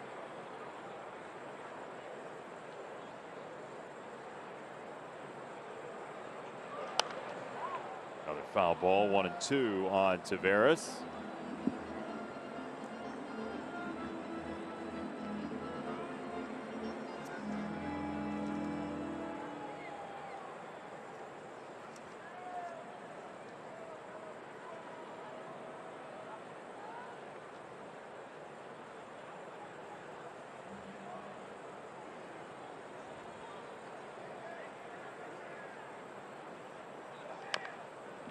Wide at first and foul one more time. The Rangers eventually think that if Taveras can figure it out, and it's probably going to necessitate a trip to the minors, but if he can figure it out, he probably would be the ideal leadoff hit. Then what has to come next is a lot more contact than he's been making, because he's got to have his wheels part of the equation.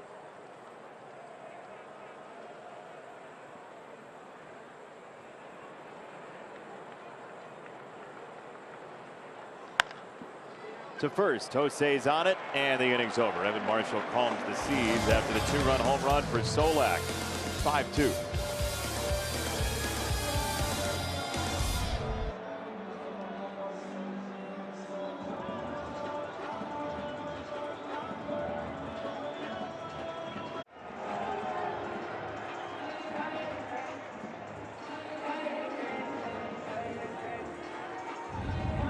Well, last inning, if you weren't with us, you missed quite a bit. 7 hits for the Sox, and here's the fireworks display. Singles all over the place. The Adam Eaton double that bounced over the wall for 2 runs knocked in. And a 5-run inning for the Sox to the tune of a 5-2 lead. And the first pitch to Tim Anderson is rope foul. Tim had a real interesting at bat last time against Dane Dunning because he struck him out in the first inning on a fastball. So Dunning is probably thinking, you know what? I struck him out on a fastball. He's probably going to be looking for another one of those, so I'm going to trick him with a curveball. And of course he didn't. And it wound up just like that in center field. That'll happen to you. Tim's 2 for 3. Again, the way he infuses energy into this offense continues to be on display when he's in the lineup. Look, the Sox drafted him with their first pick in the draft. And he was primarily a basketball player who was late to the game of baseball. And it took a while. Coming up here, having a tough time at shortstop, a lot of people thought, well, maybe he can move to center field. And, you know, he will never be a consequential hitter. He'll be an okay hitter with good speed. Hasn't worked out that way because right now, he's one of the best hitters in baseball. Hard to get anything by him in the zone. No, I mean, he's a challenger for the batting title in the American League on a yearly basis. He came in at 342 in batting average entering play today. OPS plus of 166 as Eaton draws back a bunt. He did not go. It's 2-0.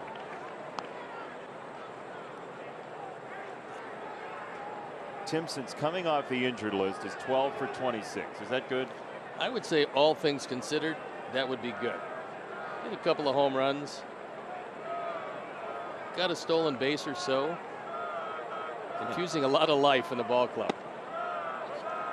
Called strike. Adam didn't like it. Looks like he was dancing at Oktoberfest. Well, thought it was low. You know, now he gets to actually swing the bat. At 2-1 instead of 3-0, you're not going to swing the bat. Yep. 2-1 coming.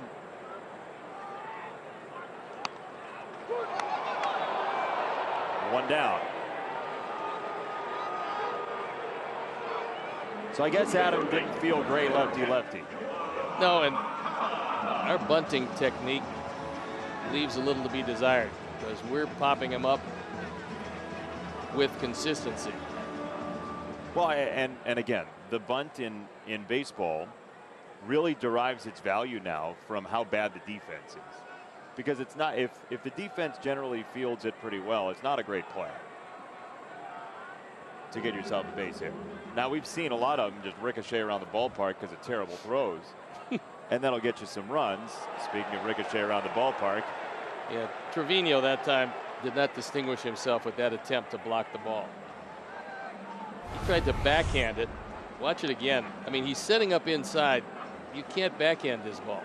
Because if you do, your body's not in front of it. He didn't move, and that will not endear you to the manager. Chris Woodward is not going to be happy with that effort. No, but the manager will then feel like he's enduring you. It's true.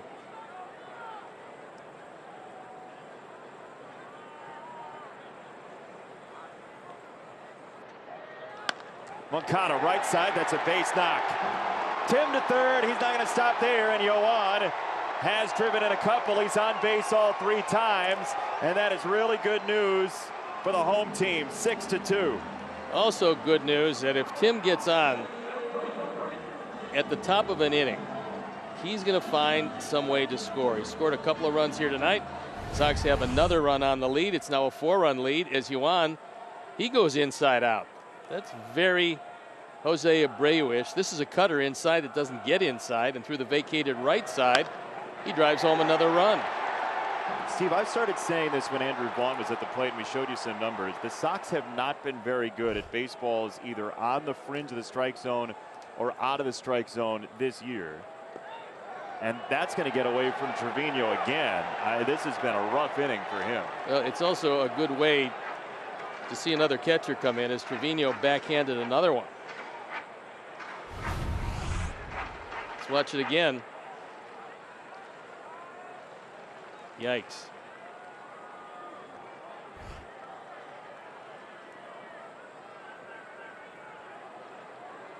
They're going as wild pitches, but you got to knock those down.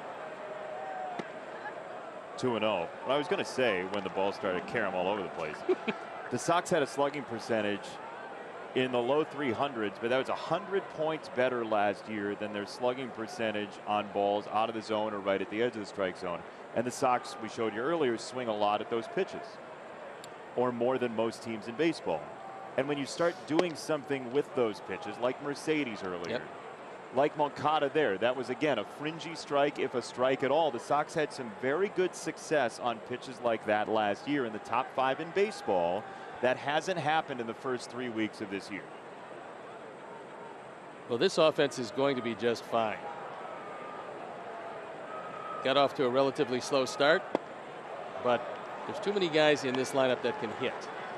With Luis Robert now up in the 5 spot, you'd have to believe that his propensity to get multi-hit games, and he's done that quite a lot this year, the fact that he keeps on getting better, he's going to drive home a lot of runs before it's all said and done. I feel like this is a good spot for Jose, 3-1. It's in the air, right-hand side. Gallo.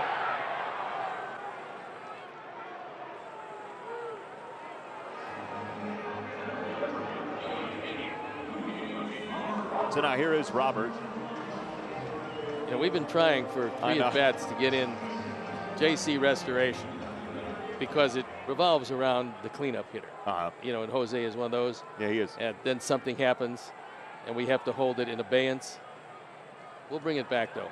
Rest assured, we will bring it back. Restoration. We'll bring it back. That too.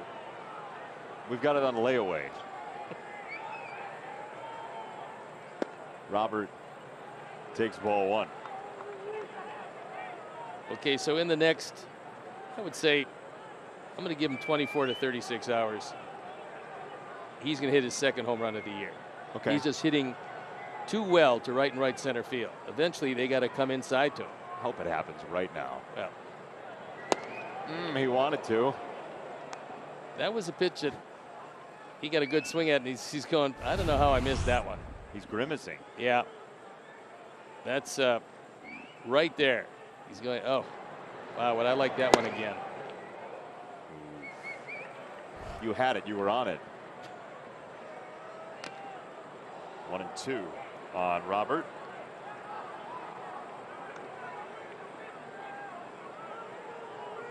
That's pretty impressive. I would say it's pretty good. You'd take that.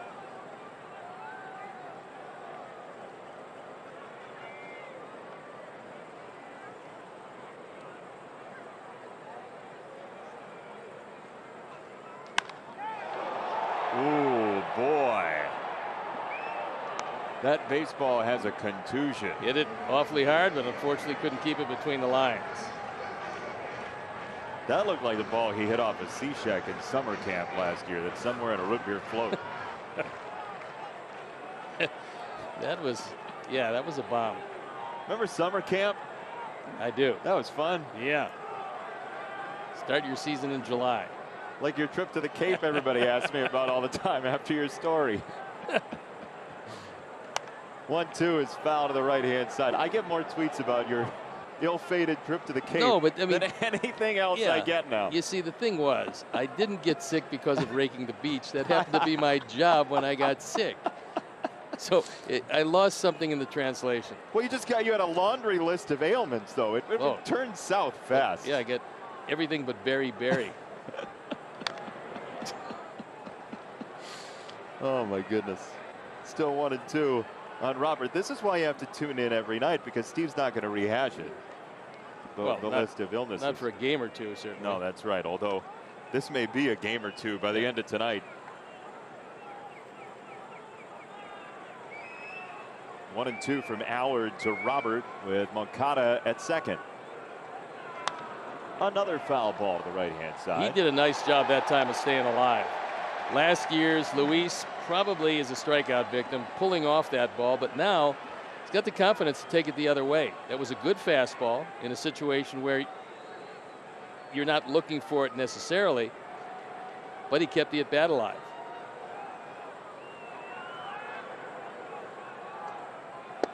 Allard got him that time. He cut it inside.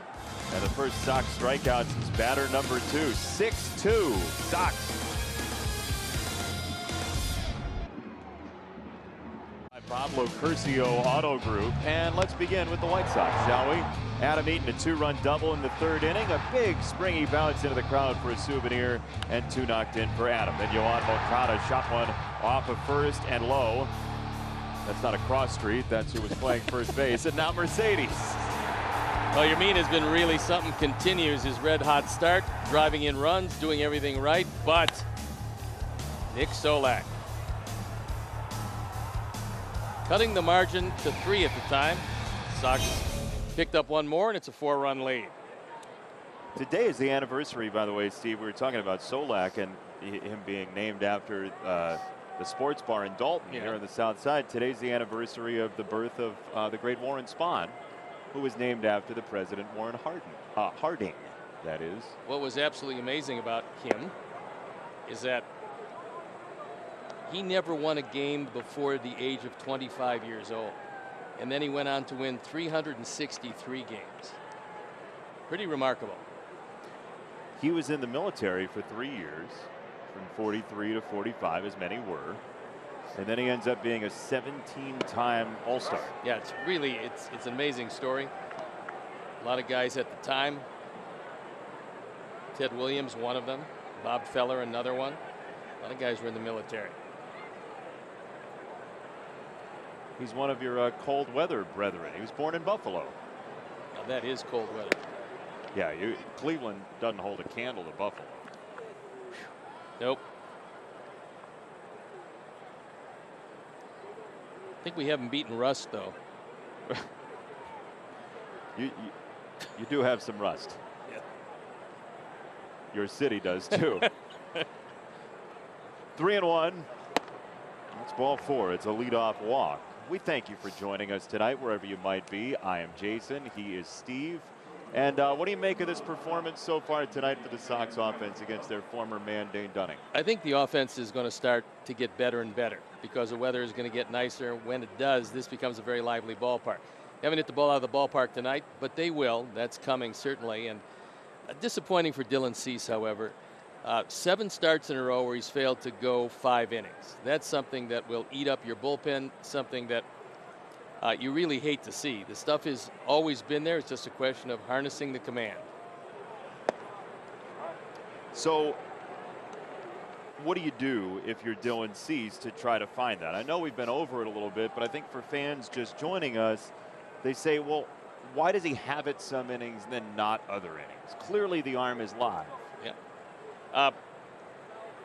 Nobody really knows the exact recipe for getting your command back. But one of the things that teams used to do, and I'm not sure they're going to do this much anymore, but they used to have, instead of a side session, they used to have you throw a live batting practice to hitters. Put up a screen, certainly, because you don't want to see line drives coming back at you at batting practice, but sometimes that works. I know Ethan Katz likes to set up game situations in his side sessions. This to right, a 2-strike hit for Kiner Falefa. His second hit is Eaton will try and chuck it to third, and that won't get there. So it's runners at the corners for Texas.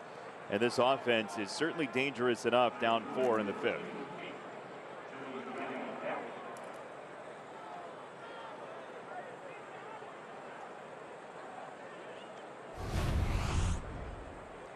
So 2 for 3, and this is a high changeup. Kiner Falefa just makes contact, hits the ball pretty hard, and hits it all over.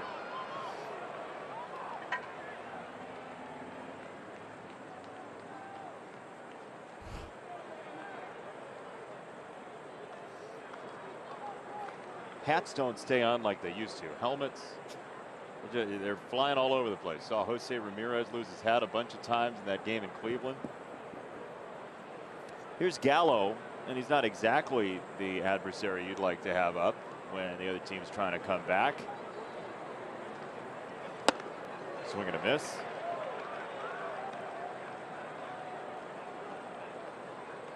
Joey Gallo's reached base in 22 straight games dating back to last year.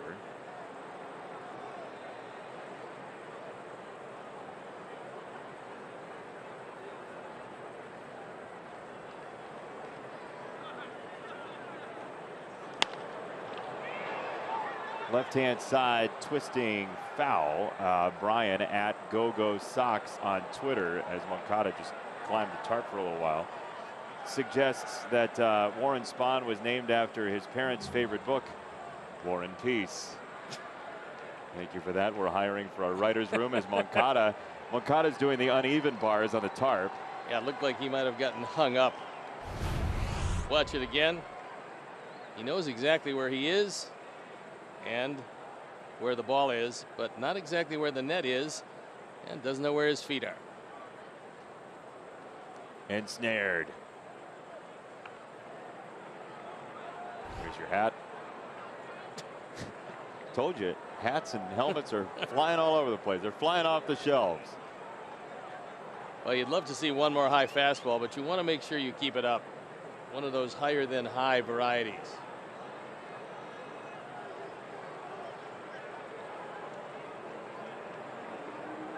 Oh, 2. That was higher than high. Good idea. Execution wasn't there, but it's still available. Yoan, by the way, he looked like, remember the race car driver Helio Castroneves? Yes. He'd win a race, then he'd climb the wall, but he did it intentionally. 1-2. Didn't get it. 2-2. It's off the plate. Calhoun is coming about halfway down the line. He realizes with Moncada playing pretty much a straightaway shortstop, only Tony Beasley is near him. Seeing as he's coaching, you're not going to throw it to him. You'd rather not. Outside, it's 3 balls, 2 strikes to Gallo.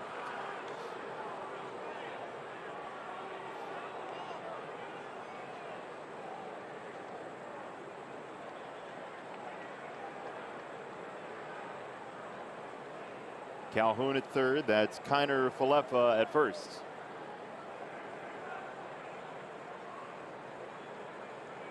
I think the phone call has gone to the bullpen for the Sox. Had a throw on Kiner Falefa. You would love to get Evan Marshall through at least this 5th inning. Alex McRae was sent back to the alternate site today, with Billy Hamilton being activated on the bench. So the Sox are playing +1 offensively for the moment. He shook off the fastball to go to the change. And he froze him. Strike 3. Kiner Falefa takes second. Marshall will take the strikeout, and now you can pitch around low if you want to. Well, this is what happens when you're walking a great deal and nobody pitches to you. You have a tendency to not think swing. The great hitters are thinking swing, swing, swing until you show them it's not going to be in the zone. Gallo's at the point with the amount of walks he's had and people pitching around him where he might be thinking take, only to see twice tonight called out on strikes. That's got to be it. Yeah, to me, it's like everything else. It's so much psychological in this game that you get into patterns and it's tough to break out of them. And it's up to the pitcher to read them from 60 feet 6 inches away. This is popped up. Lowe was very nice to the kids with what he said. As they're in left is Vaughn reaching back, and Andrew Vaughn with a tough catch, and then he rolls it to home to keep the runner at third, Calhoun. Nice play by Andrew Vaughn. And the wind is very much a factor here tonight. Andrew had a long way to go. He was around toward left center field. You can see the flags. So he's coming on. No chance for Moncada, no chance for Anderson. It's got to be Andrew's ball all the way, and he reaches back and makes the catch. And for a guy that's a first baseman by trade, he hasn't done anything wrong in left field yet. Made a couple of great plays and make sure that nobody moves up. Picked up a 7-10 split on the way home, by the way.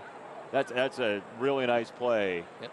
For somebody who's not well acquainted with left field, but seems to be getting there, as Garcia, who struck out twice against Cease, takes ball 1. And this is a big batter too, because you have Solak next, who's got the 2-run home run tonight for Texas.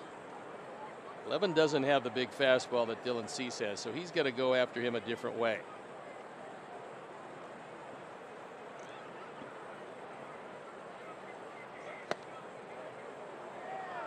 So change up 2-0.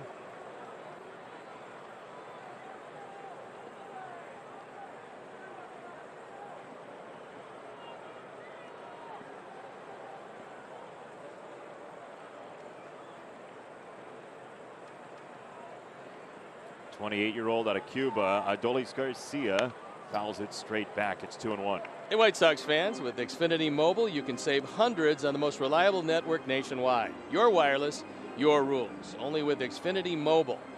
What rules do you have for your wireless? I just make sure that I never get a dial tone. First time I ever had a cell phone. Yeah. I remember asking Chip Carey where the dial tone was. Oh boy. Yeah, it's the first one ever. For me. And he said, swung on, belted. In the air, left center field. Robert going back at the wall, and this is gone. It's a 3-run home run for Garcia, and suddenly Texas is within a run in the 5th. That same fastball, Dylan Cease able to get by him, but Evan Marshall doesn't have that kind of a fastball. That's a 4th home run of the year for Garcia. He's now driven in 11, and you can tell why the Rangers think that sky's the limit as far as his ability. So the 4th home run replay, got a fastball. It was right there, middle in, and gone. That's the difference between 97 and 94.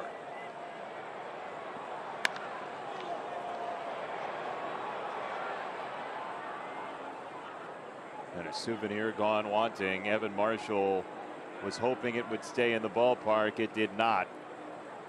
And so the powerhouse youngster Garcia makes it a 1-run ball game in the 5th. Sox knocked Dane Dunning out after 2 2/3, but the Texas offense, with a couple of swings from Garcia and Solak, have made it 6-5 in the 5th. The Rangers came into this as a more dangerous home run hitting team than the Sox, which is somewhat unusual, but that's the way it's been in the early going. Texas entering play tonight was middle of the road in home runs, but the Sox had not poured it on offensively with the home run ball like they had last year. That 4 home run day on Tuesday was a major breakout for the offense. Garcia had his first major league home run early this year taken away from him twice. He thought he had hit a home run. It didn't go over the wall. Then he kept running, came home. It was an inside the park home run, or so he thought. Then upon review, he was called out at the plate. So he thought he hit a home run. He goes run around the bases anyway. Ball kicks around. Then he's eventually thrown out at the plate on review. Talk about a bad day for your first home run. Well, he's hit 4 others, so the power is there. 2-2 to Solak, and he stays alive.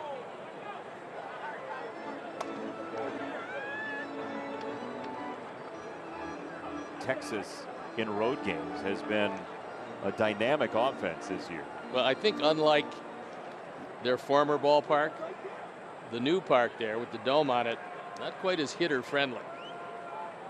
Globe Life Park, which the Sox will see close up in September this year.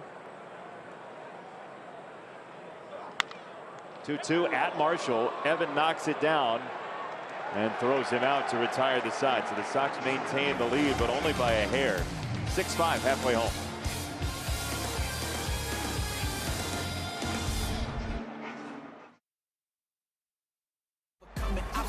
Yeah, I know that it's my time. Hey, they can't stop my journey. They can't stop my shine. Overcoming obstacles. Oh yeah, I know it's my time. Woo, woo.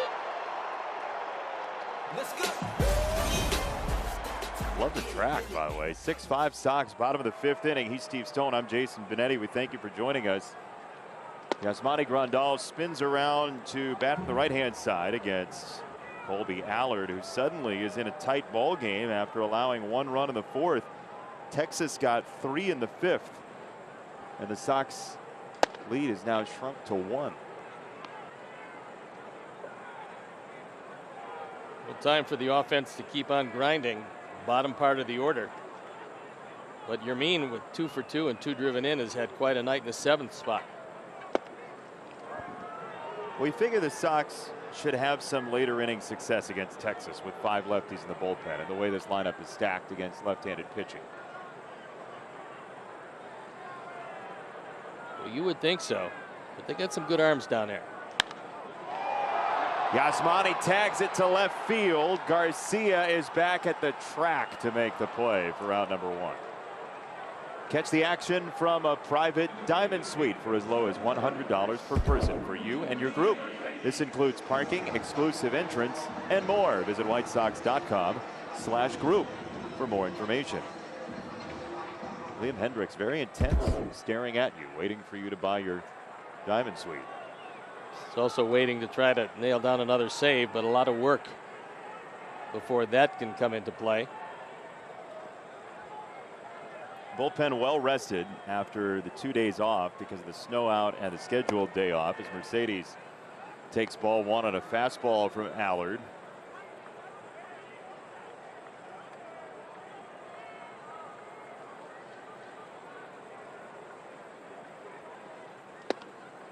One and one. So Matt Foster now getting loose in the White Sox bullpen. You know, the fact that he's still throwing would lead you to believe that he's coming out. And he's going to take the 6th inning. Mercedes drops his bat. That is not the bat you can buy. No, however, it's a pretty good way to do things to make sure that you don't have an excuse me swing trickle into fair territory.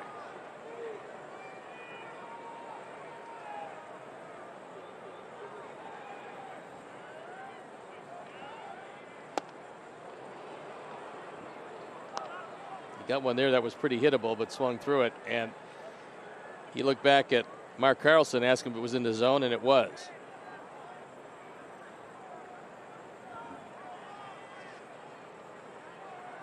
Two and two. Called ball 3. It's just inside. 3 balls, 2 strikes. While both starting pitchers got bounced after 2 2/3 and 3 1/3 here today, Jacob deGrom threw a 15 strikeout complete game shutout. He was just lucky. Oh, yeah. The Nationals were lucky the game wasn't 12 innings. But deGrom has been magnificent.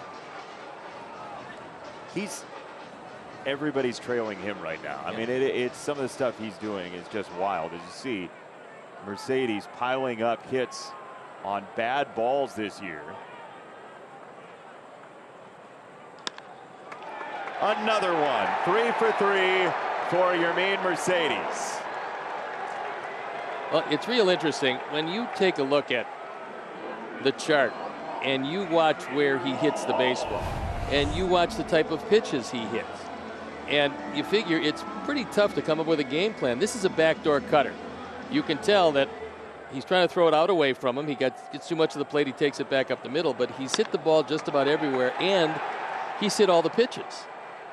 I mean, it's not one of those guys that's predictable. He hits in one spot and that's it. He hits in a lot of different spots. 16 career major league starts for Yermin Mercedes. And he's got 5 3-hit games to his name. It's really been an astonishing start to a major league career. To third, Brock Holt. To second for 1. The turn is late. It was an errant throw to Solak, who had a tough turn on his hands.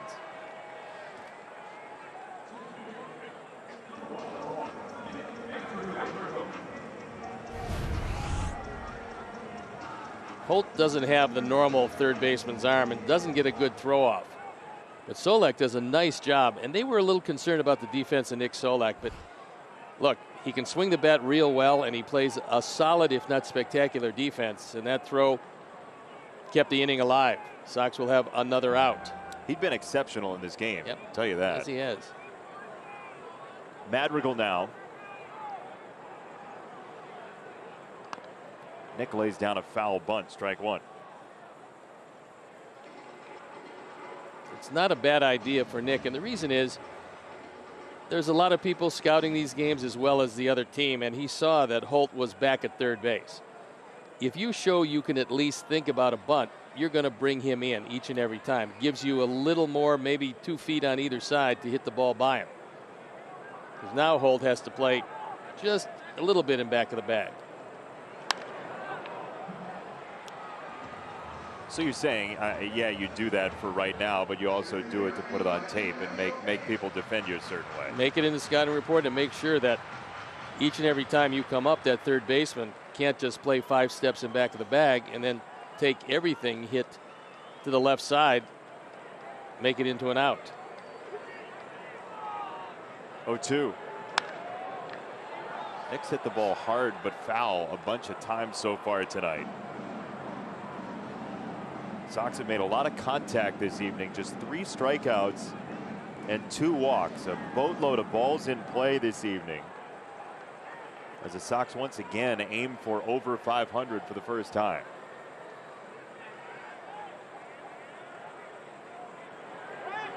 Go to first. I'm telling you, fans are revolting against throws to first like never before in Major League Baseball. Sweeping the nation. Yeah, but you have to go over there 6-8 times a game. Yeah, but it just seems like fans are thinking, hey, we waited a long time to get to see baseball in person. None of this stalling stuff. Throw it home. There's a certain amount of charm with that pickoff throw to first base. What charm? Like once every 30, 40 times you pick somebody off, that's good. Oh, charming. Didn't we give away the intentional walk for that? Nick up the middle. That kicks off of Allard. He tries to sweep it there, and a fortunate bounce for Nick Madrigal. And Nicky 2 strikes, gets himself a pinball machine. 2 on for Tim Anderson. Well, Allard tries to make the spectacular play out of it, and now they're going to check and see if he's okay. This one hit him hard. He said he's all right, but he realizes he can't get the hand down to grab the baseball and make the play. So this is lined off him. Then he kicks it. He doesn't know where it is. Yeah, the shovel toss with the glove, that's like a 1 out of 100 attempt. Give him credit for the effort, but he's no Burley.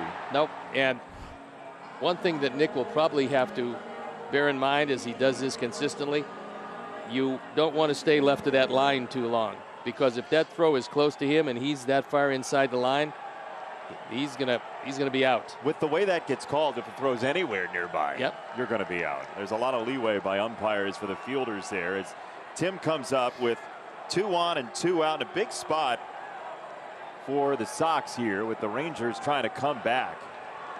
Watch it again. So watch where Nick is. He's way on the grass. If Allard actually was able to get the bare hand on it and flip it and happen to hit Madrigal in the back where he is now, he's out. So that's something he better bear in mind as he does that, because he's going to do that a few times. Yeah, Nick was in lane 3 and he started in lane 6. Yeah.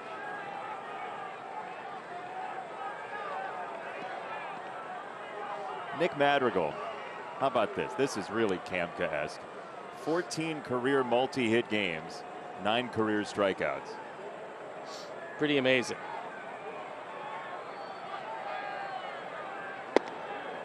He was born at the wrong time. Well, he's a 1950s player. Yep. I mean, that's nothing against it. That's not, you know. But I think, honestly, I think the game's going to be rolled back. You do? Yeah, I do. I just don't think the slug ball at times is near as engrossing. Well, I think fans would agree. It's just a question of whether or not, you know, how you want to win ball games, and the way the home run ball wins you games, it's tough to argue with. No, the only problem is there are certain guys. You're facing a team's #1 and good #2 guys. They're not going to let you hit the ball out of the ballpark. And on nights when you can't do that, you better have another way to win. Allard's been cutting it inside against Tim, and he did it again. Tim ricocheted foul off his body.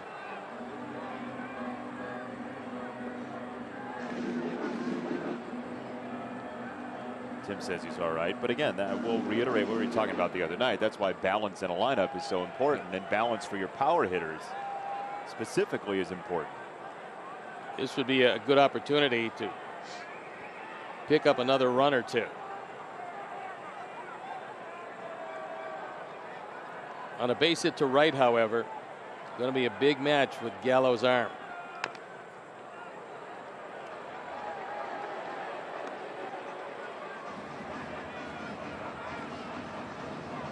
Tim's trying to size up this cutter. Well, look, with Garcia way off the line in left center field, if he gets a cutter, gets out in front of it, there's nobody home down the left field line or anywhere near it.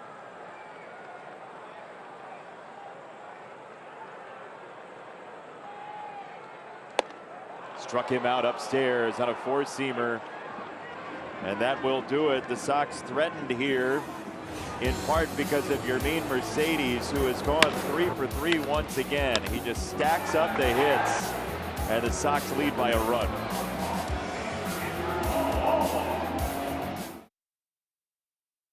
You buy Mike's Hard Lemonade Seltzer. Sox are up 6-5. Here's your Sox math answer. 4 home runs Tuesday, 8 runs Tuesday. That's 32 plus 9 minus 9. 9 games of homestand. 9 other teams for Bartolo Colon other than the Sox and the Rangers. And 32 was the answer, I thought. But I have a discrepancy. Ooh, 32 is my number. I think it's so 32. I'm taking 32. Unless I miscounted. That could be. We may have a Sox math appeal situation. Your winner is your winner. Let's move on. Maybe not. I want to lodge a complaint. Matt Foster comes in the game on for the 7th time. Still trying to work off that one outing that wasn't too good, and right-handers haven't done much with him.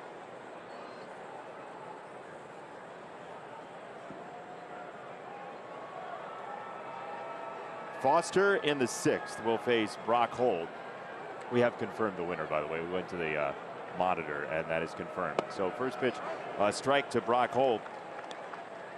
Evan Marshall 1 2/3, 3 earned runs, and now once again, Steve, the Sox are in a situation where the bullpen has a tight ball game, and this was part of the bullpen's doing tonight with the home run that Garcia hit. But the Sox have had a lot of close games entering the 6th and 7th. Well, they have that certainly, and you know they're in a streak from the pen where you make a bad pitch and it costs you. That was a fastball middle in, and Garcia didn't get all of it, but he got most of it. That tightened it up considerably.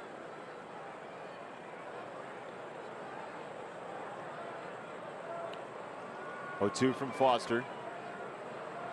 That's a high change. 1 ball, 2 strikes.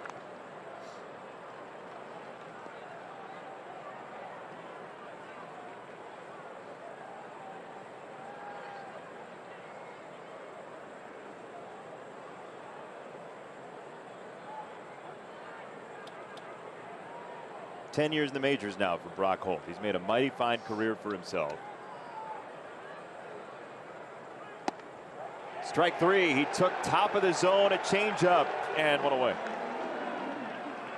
Beyond the Diamond at Home, presented by Wintrust and People's Gas, is this Sunday, and the online auction is now live. Bid on game-used items, including a baseball from Lucas Giolito's no-hitter. To bid, visit whitesox.com/diamond. The auction's live through April 28th at 8 Central Time, and that is footage right there from us playing the newlywed game with the Eaton family, the Andersons, the Grandals, and the Rodons. We got the scoreboard. We got fake Bob Eubanks. We got the whole shebang. You can't beat fake Bob Eubanks. No, that's right. That's the best I can do. To come close to Bob Eubanks. But we had a great time. It'll be a wonderful event for White Sox charities. whitesox.com/diamond. Coming up this weekend already. 1 ball, no strikes on Trevino. And now 1-1. You know, couple game shows for Beyond the Diamond. We played the Newlywed Game. Len Casper hosted another game show. And I'm getting the sense from our crew that we may have footage from a real-life game show involving somebody in the White Sox dugout coming up later on in this telecast. A real-life game show? A real game show.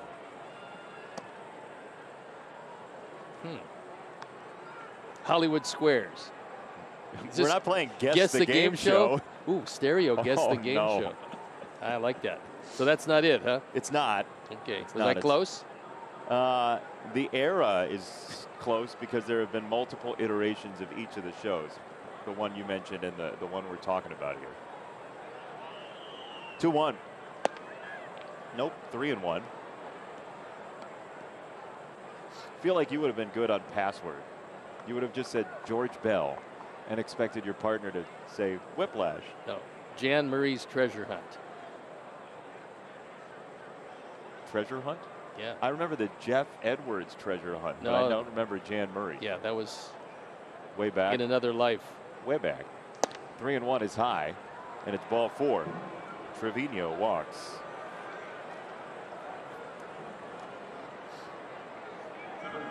Sox bullpen is up again. Aaron Bummer.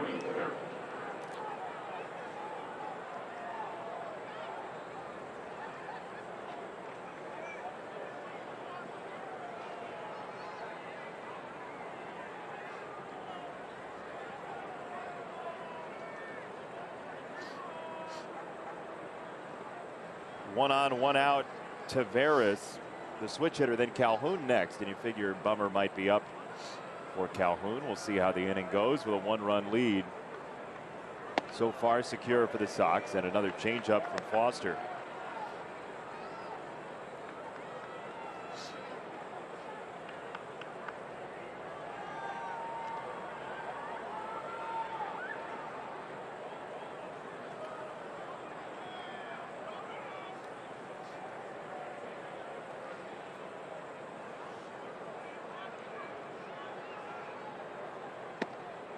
Off the plate outside, another changeup. 1-1 for Taveras, who grounded out in the 4th, struck out in the 2nd. Tough to double off with his mighty fine speed. Oh, I would think it'd be really difficult unless he tapped one to Moncada, who went right to Anderson. I don't think you're getting him at first, but let's see how it plays out. Let's see together. 1-1.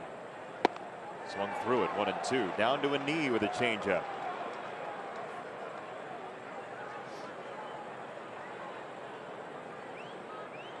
Another changeup for him? He's seen a bunch. Well, he hasn't reacted very well on any of them. And looks like a high fastball that's coming his way.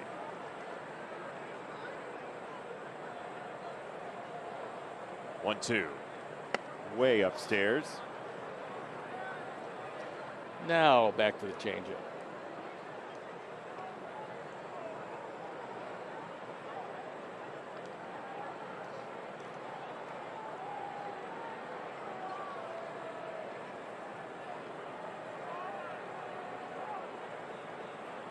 Oh, going back to the fastball. Let's see where. Basically right down the middle.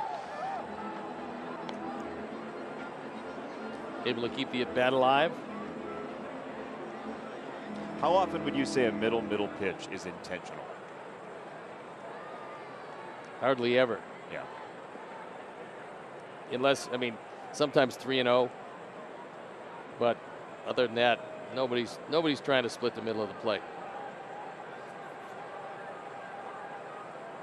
2-2. And a dirt.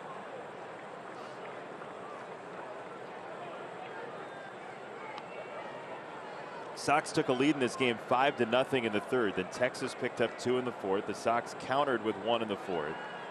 Texas scored 3 in the 5th inning on a 3-run home run. That's your unsanctioned get caught up, brought to you by Pablo Curcio Auto Group.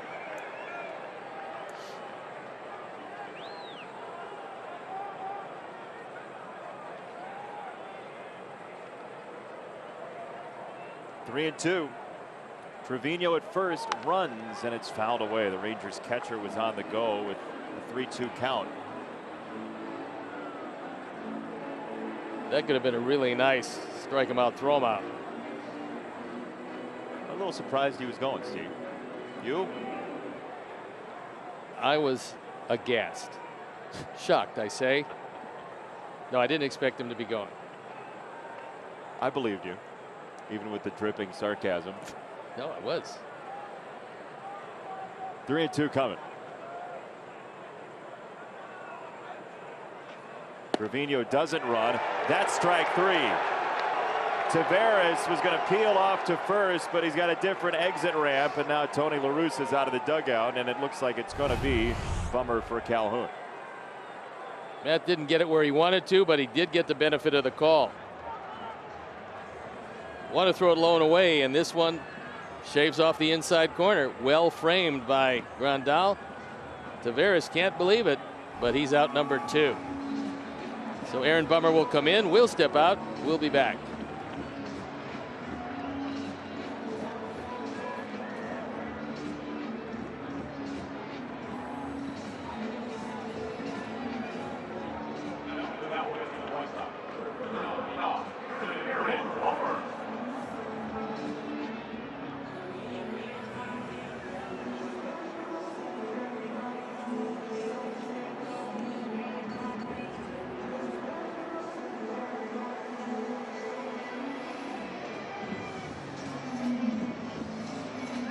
BC5 Storm Team has Chicago's most accurate forecast as certified by Weather Rate.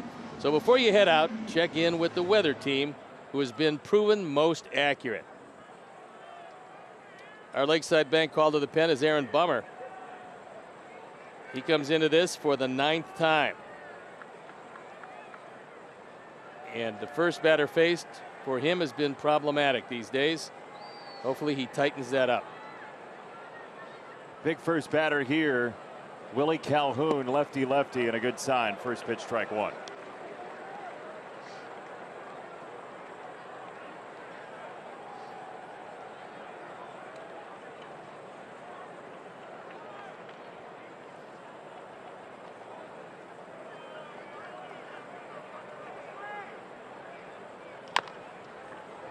Third base side and foul. It's 2 strikes, and now you figure Aaron threw that nasty sweeping breaking ball on the road trip to get a wild strike 3. You figure that might be in the offing here. I would think that he'd probably be looking into that one. Moncada did a nice job of kicking that ball straight up into his glove. He got a hand from the crowd.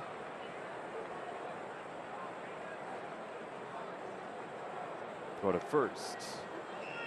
Trevino back.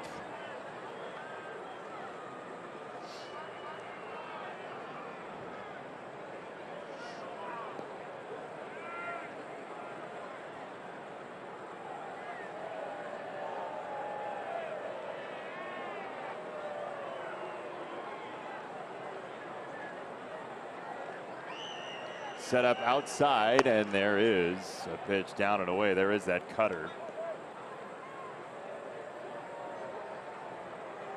Sort of a cutter slider, a hybrid that Aaron throws. Yeah, I think the routine slider would be the pitch. It looked tantalizing coming up there.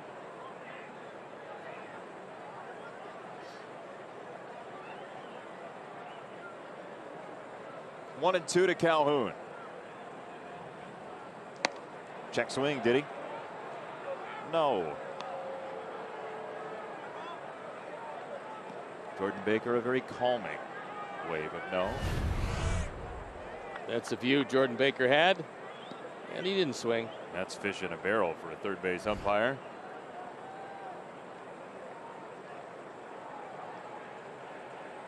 He'll swing at this one if he gets it close. On the ground into center field. It was too close to the strike zone, and Calhoun singles Trevino to third, and now Kiner Falefa, who's been a tough out in this game, has a chance to tie the ball game with a hit. First batter faced. Now 3 for 5 with 3 walks for Aaron Bummer. Decided to go with the fastball. Calhoun took it through the right side. It was very close to Brennan Miller. He was just able to get out of the way.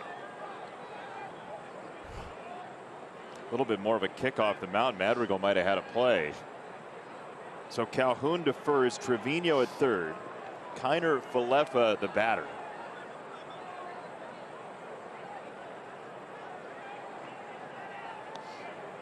It's a good pocket for Bummer to face. This is the only right-hander in a sea of lefties. Gallo and Lowe are after.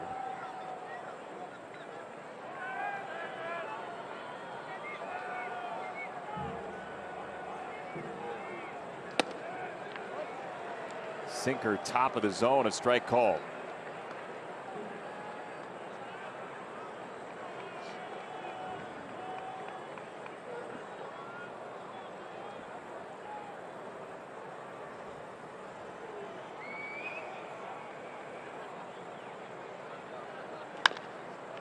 That's going to tie the ball game. It's a base hit to right. We're even at 6. The Rangers are all the way back from 5-0 down as Kiner Falefa has a 3-hit night. First run driven into the night, 8th of the year. This one just punched through the right side. His fastball is out away. He goes that way.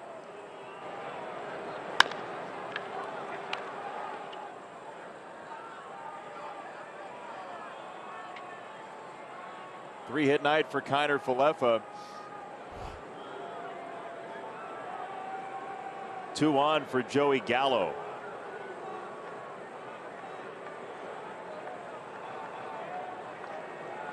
Extremely dangerous bat, who's walked once and struck out twice tonight.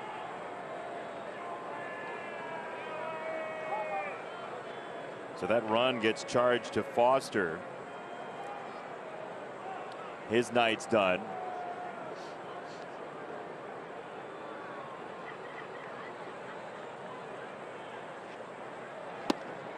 One and one.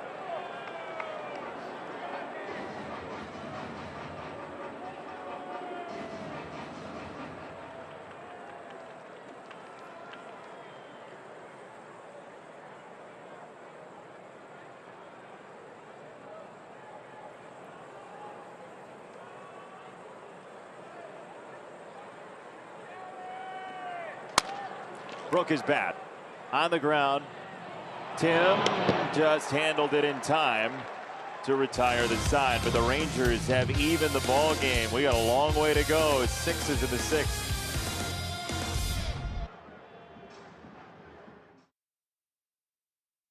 Marquette Bank. Since 1945, Marquette Bank has worked to improve the lives of neighbors, families, and business owners. They're a modern neighborhood bank with online banking, mobile banking, and digital home financing. Better than that, they're a bank that cares about your success and our communities. Discover neighborhood banking that feels good at emarquettebank.com. So we got a new pitcher in the ball game, and he's a very large pitcher. Kyle Cody on for the 7th time. ERA just a touch above 7.5. But strikeout to walk ratio very good. Right-handers have pelted him. A lot of slider, about 40% of the time as he throws a first pitch. That's a fastball and a strike to Adam Eaton. Kyle Cody from Chippewa Falls, Wisconsin, north of Eau Claire.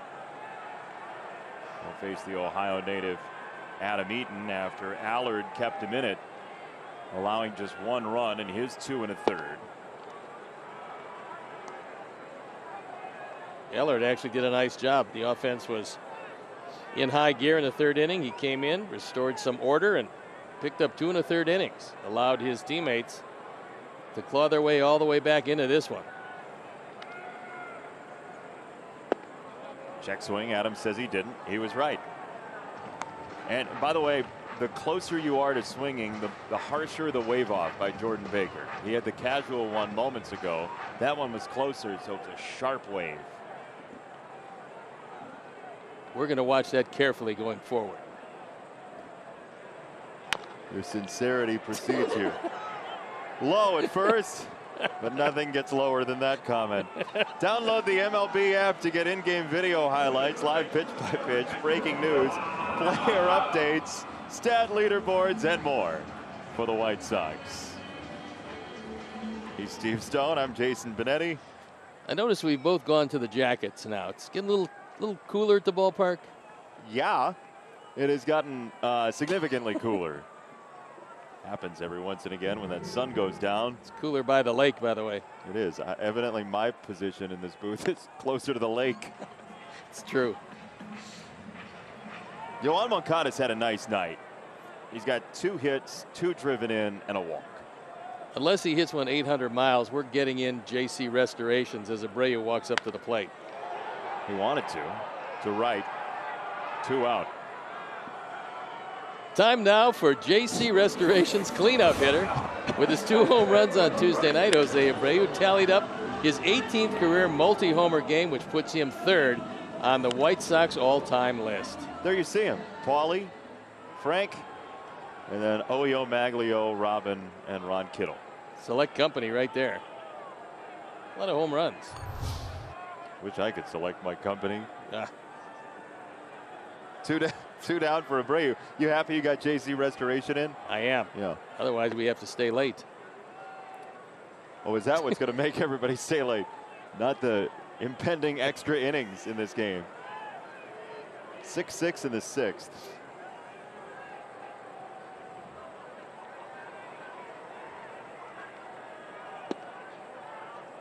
Two balls, no strikes. Sox have not gone 1-2-3 all night long. This is the first time Texas is bidding for that since the first inning. Dane Dunning struck out the first 2 he saw and didn't strike anybody out after that.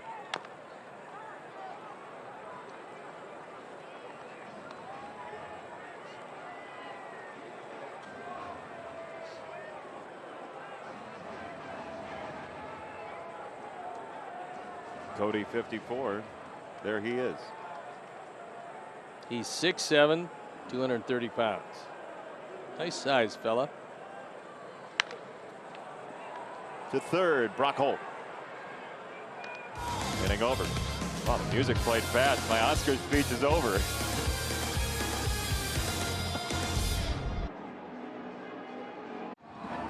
Top of the 7th, and the 7th inning is brought to you by the Illinois Department of Transportation. Go for a ride. We've been on one tonight, huh? It has been ups and downs. High points, low points. Yeah, that's what ups and downs are. You got it. This is I've had an uneasy feeling about the game actually since the 5-0 lead. I don't know about you. I was okay at 5-0 and pretty good at 6-2. You were? Yeah. How are you now? A little agita. You have agita. 1 ball, 1 strike from Aaron Bummer to Nate Lowe, who's walked twice. He's scored a run. Don't forget 6:10 tomorrow night, 5:30 pregame festivities.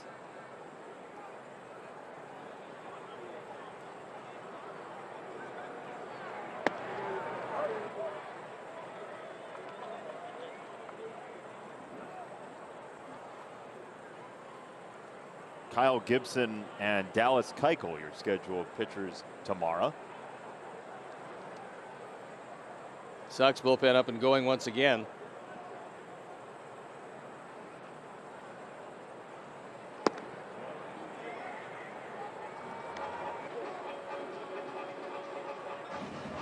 Cody Hoyer, it looks like.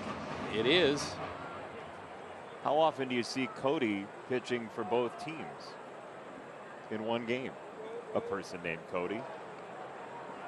Yes. I don't know, I was just asking. Twice a week? That's it, roughly. Chopper back to Bummer. Aaron is high on the throw. Yeah, you know, the defense from the pitchers has not been particularly good. That was a flat-footed throw. Instead of just taking what they used to call a crow hop and throwing to first base, Aaron got to it quickly and threw it away at first. Watch it again. He's got him here and just Airmails Abreu. So Tony La Russa coming out.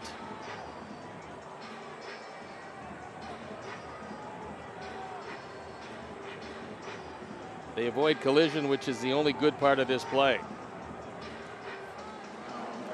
Good news is the bullpen was well rested, Steve. And the bad news? On we move.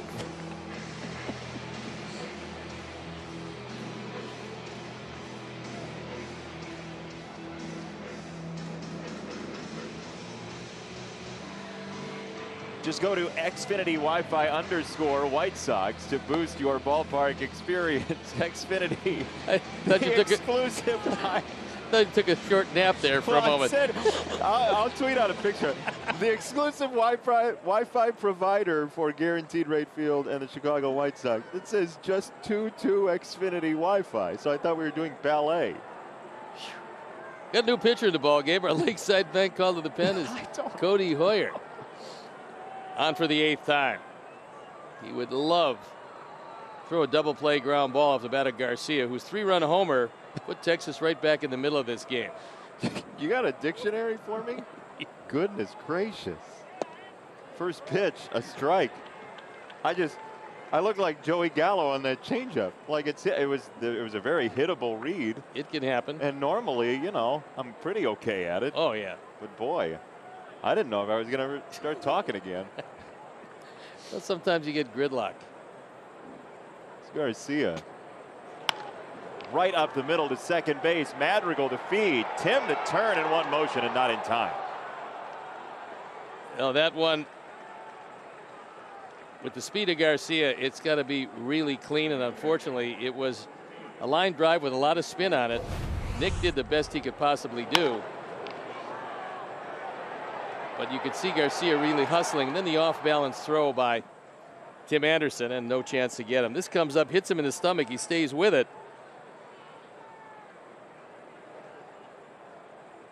And you're just not going to turn 2 on that. Tim somehow avoided the low bridge from Nate Lowe. He split him. Well, that looks like a good hands play to me. Maybe you'll be able to read your promo. I think so. It's only one line. Time now for Allstate good hands play. So this hits him in the chest, but Nick stays with it. And then Tim comes flying across the bag and avoids contact. Timing disrupted as it came up and hit Nick. Madrigal, double play coming. There it is. Man, oh man, the Sox will take that. Solak ripped it to Madrigal. Nice play by Nick. Give it to the offense now. Robert will lead it off, try and retake this lead in a wild night tonight. At home, it has been a raucous night at the ballpark. Wild back and forth game. The Sox pinned 7 hits on Dane Dunning in 1 inning and powered to a 5-0 lead, but the Rangers have come back as there's strike 1 on Luis Robert. We're tied at 6, and we figured this would be a wild series with the way Texas plays and their offensive skill and sometimes their penchant for putting base runners on out of the bullpen. But 6-6 into the 7th inning. Well, you'd love to see Luis get on at the top of the inning because of his speed.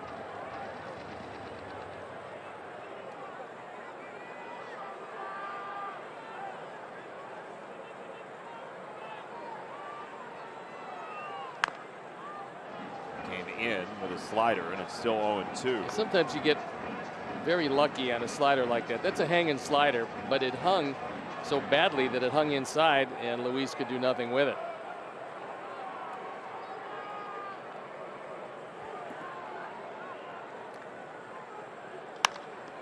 Off the mound, high bounce, no chance for Solak. Robert is on to lead off this 7th inning. Yet another multi-hit game for Luis Robert. That's 6 of his last 8 games have been multi-hit games, and he takes this one right back up through the middle. It hits the mound. Because of that high carom, you almost saw Solak able to play it, But after that, you just put it in your pocket. He wasn't likely going to be able to make that throw on Robert anyway to get him. Nope. So now, how do you play this? You got Grandal scheduled up. How do you play Robert at first here? Well, number one, I encourage him to get as big a lead as possible and a one-way lead where he sees the best move that Cody has, because he's never seen him. You want to invite a good move to first base, but with the thought of only going back to the bag.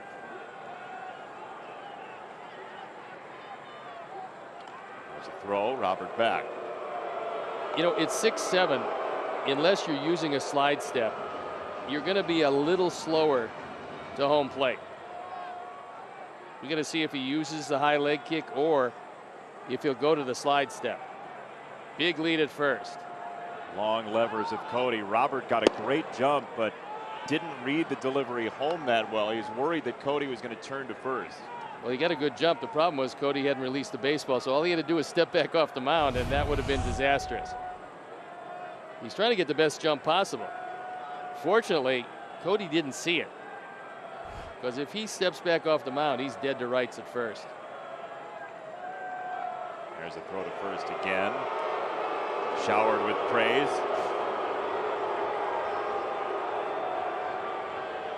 Trevino looking over in the dugout. We don't see many pitch outs these days, but when they're called, they're normally called from the bench. Robert's got a sizable lead again. He thought about breaking, and now it's 2-0.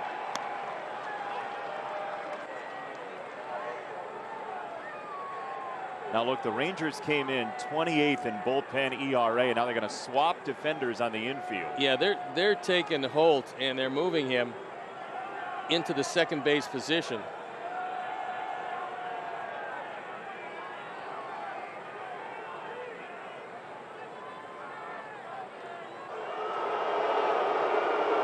Well, look, unless Cody has been hiding and moving, I don't think he has. I think Luis figured out at this point that he's not going to be able to pick him off. There's an extra step on this lead. Yeah, he's ready to go. 2-0, and Grandal takes ball 3. It was close, didn't get it.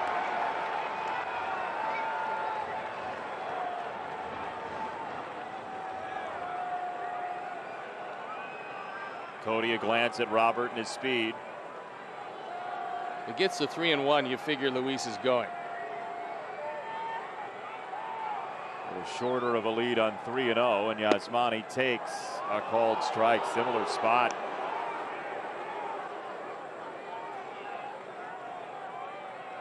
Well, now, if Cody does have a better move, this is the time he breaks it out. But all things being equal, Luis should be thinking about stealing a bag.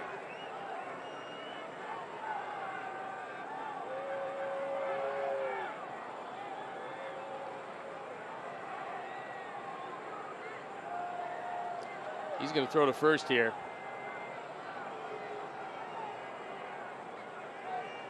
There it is. The joy is palpable from the crowd.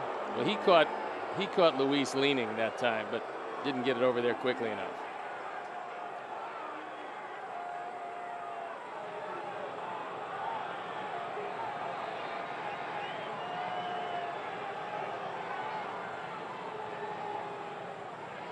There he goes. Grandal fouls it away, first base side.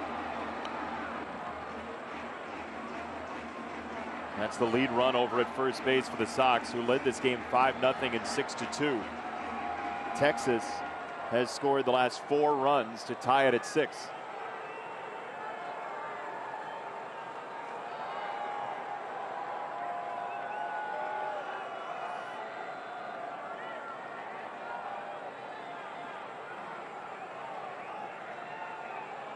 Three and 2 again. Strike 3, throw to second base is not in time and dropped, and Roberts swipes second, so Grandal strikes out, but Luis at second base.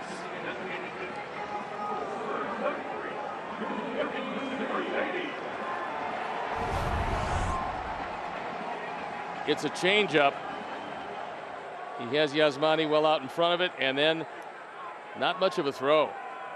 Trevino, I don't think, got a good grip on it, and Luis just flashes by. There's a break because it hits him. The break is for Texas.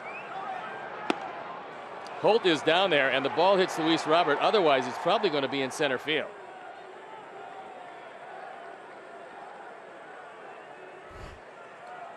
So 1 out, Mercedes, and now Robert skids off the bag and does get back before Cody can realize what was up. Well, he got a good jump. Got a great jump. Except that, Again. except that you might want to wait until Cody's in the delivery.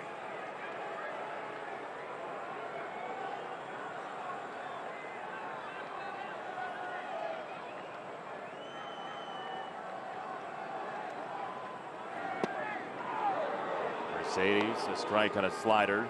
Yermin 3 for 3. He would win the batting title if it was over today. Yep, 419. That's usually going to get it done. 14 driven in. Boy, the 15th would look awfully good right here. Roberts really got the attention of Cody.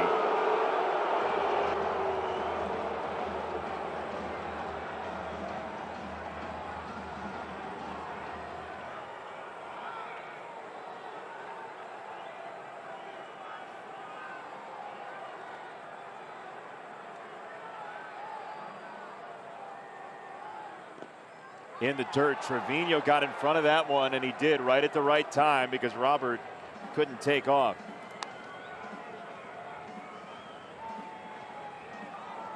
Trevino's missed a couple, but this is a good stop. He gets very fortunate because he's carrying the glove high, and the ball didn't skid, it bounced. That allowed him to make sure it didn't get by.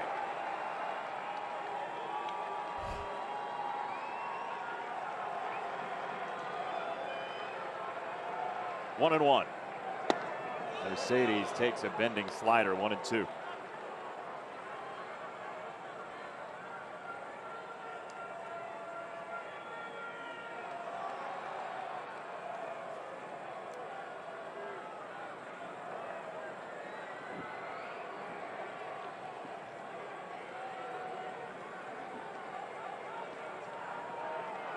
Robert at second. Mercedes, right center field. Taveras won't get there. A 4-hit night and a White Sox lead, all at the same time from Mercedes. We've been talking about the shallow center field of Taveras all night long. And that's all well and good if you can actually get to the ball in the gap. But he's been crossed up a couple of different times, not able to get a good jump on it. And Yermin just cranks this one. The shallow center field on this slider allows a two-base hit and a go-ahead run. Threw one too many sliders, too. Yeah, he just was hanging out, looking for something in the zone. Even if it's a slider, doesn't matter to him. And that quite obviously is a huge hit. And now somebody on the field, so we'll pause for a moment. Nobody needs this. Yermin Mercedes has a 4-hit night. They will take care of what's going on the field. When you do this, you don't end up sleeping in your own bed at night. It's never a good idea. No matter what your friends say to you, it's not a good idea. So we'll take care of this, and that person will be sent away. And Sox lead 7-6.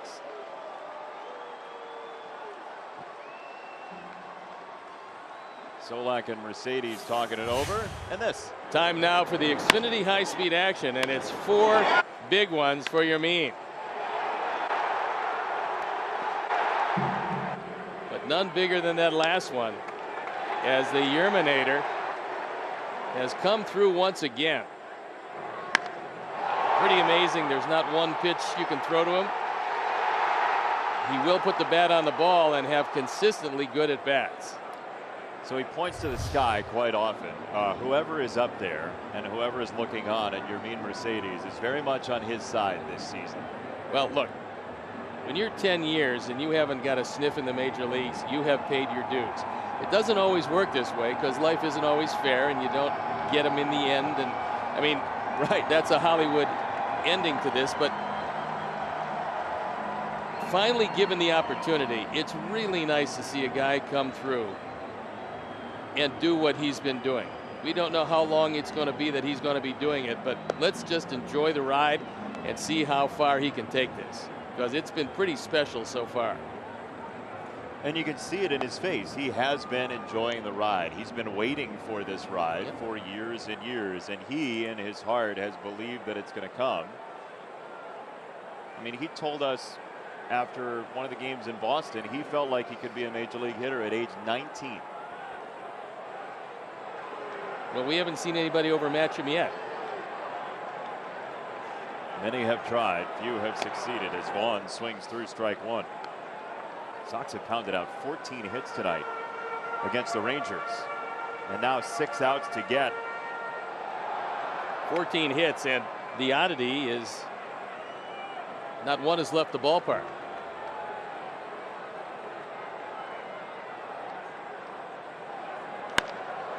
Vaughn to left field. That's a base hit. Mercedes hits a stop sign. And the Sox have hit number 15. 2-hit night for Andrew Vaughn. And now with a runner at third that you'd love to plate, Madrigal comes up. First time in the very short career of Andrew Vaughn, he has a multi-hit game. And we're going to see a lot more of these from him because he's going to hit. Nice job of getting that one back in by Garcia. Runners at the corners. Big insurance run at third base. There he is, Mercedes.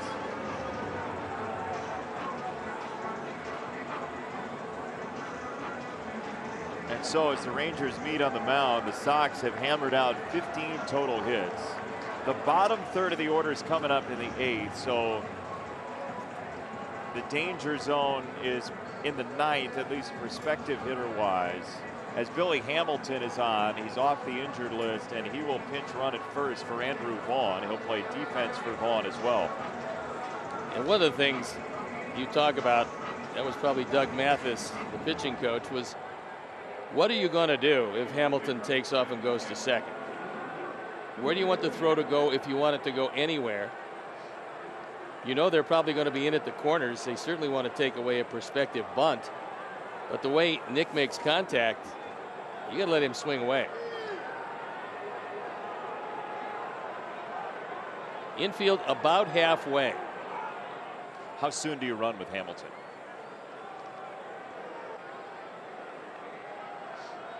Well, if you're convinced he's 100%, and you would think because he's active he is 100%, I go on the first pitch. I don't think Trevino's going to throw through.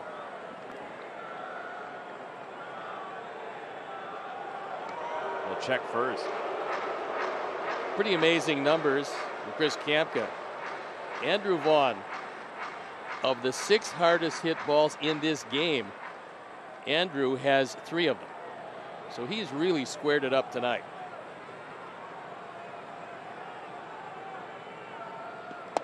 Hamilton doesn't go on the first pitch. It's a high strike for a fastball to Madrigal, who's 2 for 3.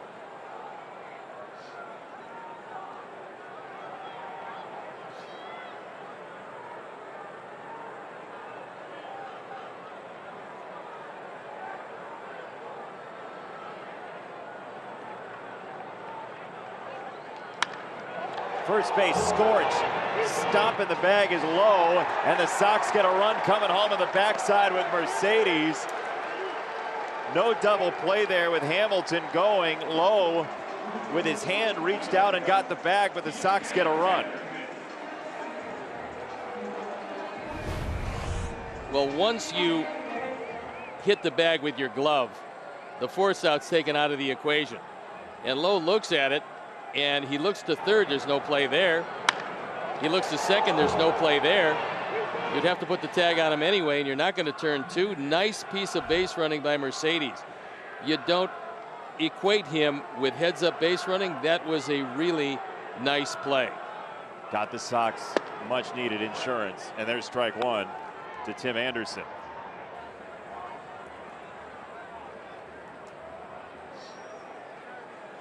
So Mercedes a 4-hit night. He's driven in 3. He's scored one of his own. And now time called at the plate.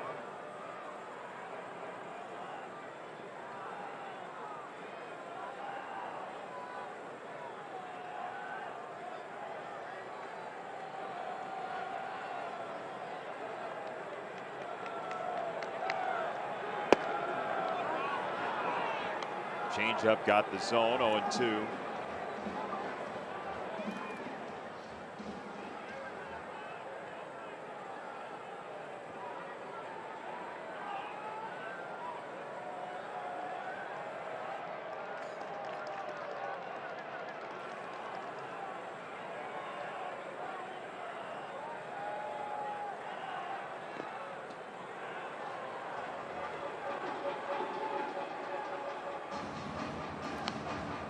Nice to see Billy Hamilton back because he was playing really solid ball. Well, he's a weapon in the late innings that Tony La Russa has shown he will be very willing to use come the 7th when he's a bench player. Well, yeah, not only he's going to run the bases, plus he gives you really good, solid defense wherever on the field you play him.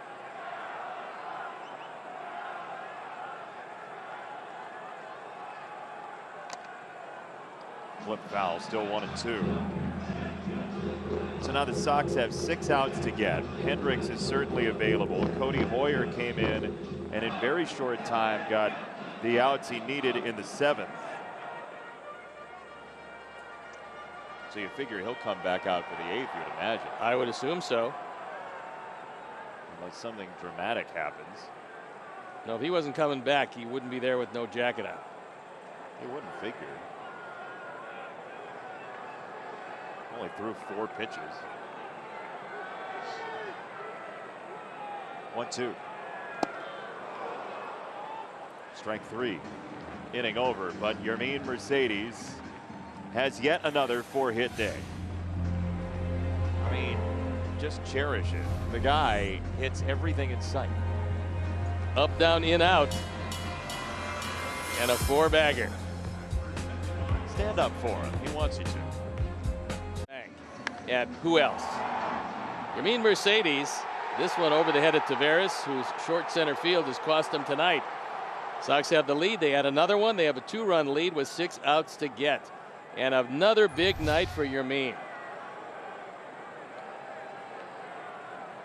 So Yermin Mercedes goes 4 hits again as Billy Hamilton will replace Andrew Vaughn in left after being the pinch runner in the bottom of the inning. And now Cody Hoyer, who's gone more than 1 inning in 5 of his 7 outings and now 6 of his 8, including tonight with an out tonight. He'll face the 7, 8, and 9 hitters, Holt, Trevino, and Taveras.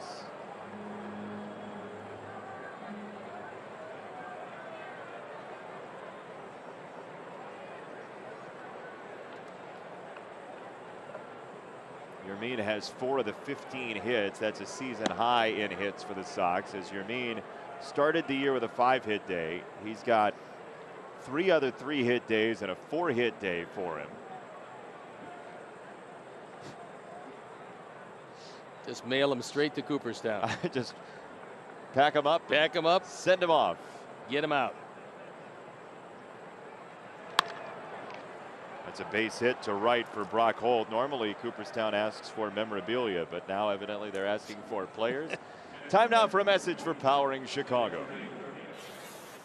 Who powers Chicago? We do. Powering Chicago's members consistently help create better construction, better careers, and better communities.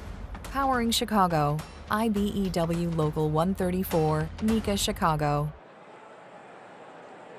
Thanks, Powering Chicago lady. He's Steve Stone. I'm Jason Benetti, and Yermin Mercedes with a 4-hit night. Do you have anything in Cooperstown right now?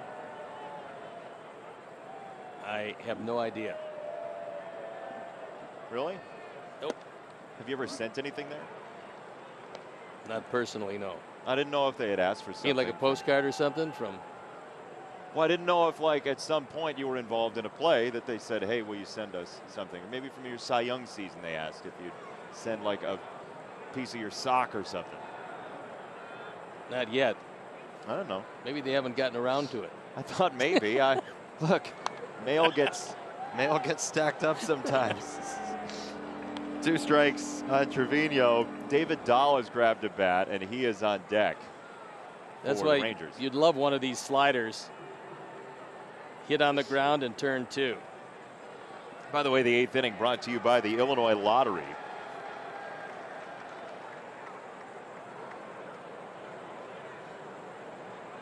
Oh, 2. Struck him out. Slider from Cody Hoyer, and 1 gone.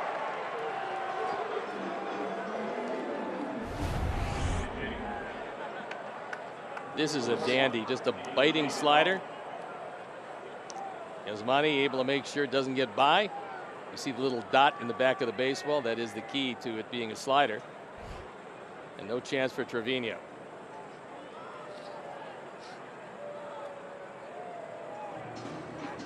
So now David Dahl has had a couple of really nice offensive seasons with the Rockies. 16 homers 2018, 15 in 2019, his all-star year. 24 games with Colorado last year, no home runs, and now with the Rangers this year, plays mostly against right-handed pitchers.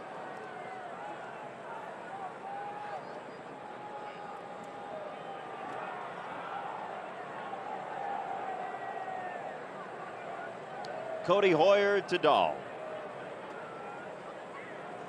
Ball 1.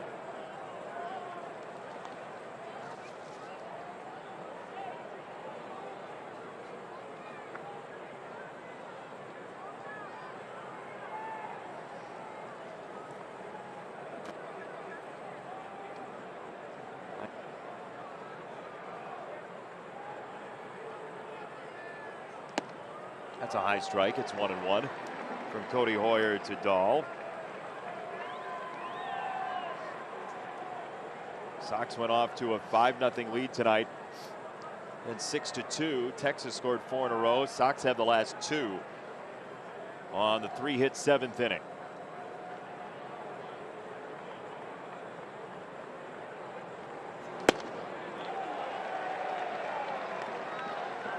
Crowd starting to get into it with every pop of the glove by Cody Hoyer. Well, that last one had good late movement, took it out of the strike zone and right by Dahl.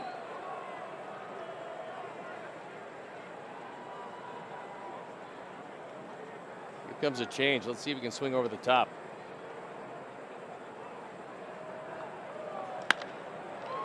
Got himself a base hit to center, and the Rangers have 2 on for the top of the order in Calhoun.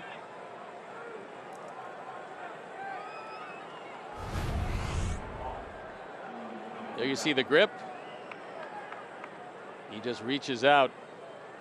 Seen the fastball there, and this change drilled into center field.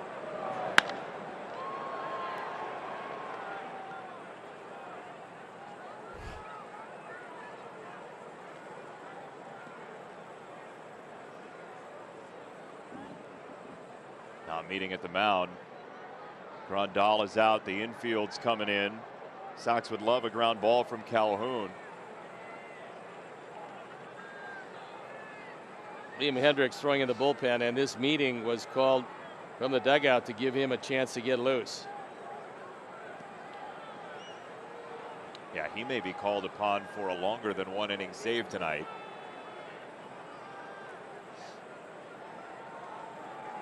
I think that's going to be the case. Yep.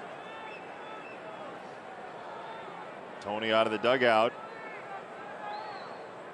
Hoyer went an inning and a third, 2 hits, and now Liam Hendriks trying to backstop this bullpen in an 8-6 score. What a journey this has been tonight, huh? Sox were up 6, trying to hang on, top 8 when we come back.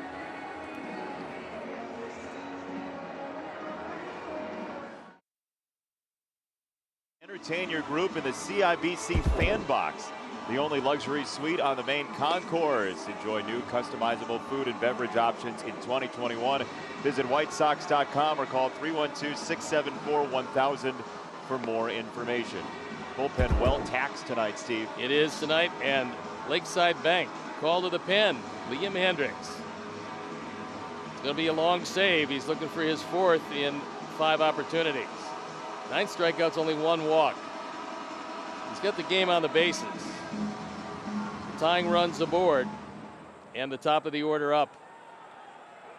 These next 2 batters, if he can go in order, that means he faces Gallo in the 9th with nobody on. That's a good plan.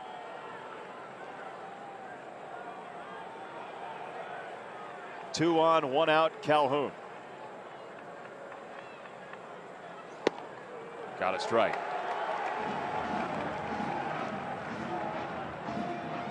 Sox have tried and tried this year to get over 500. Time after time, sitting at even water, but have not gotten over the top.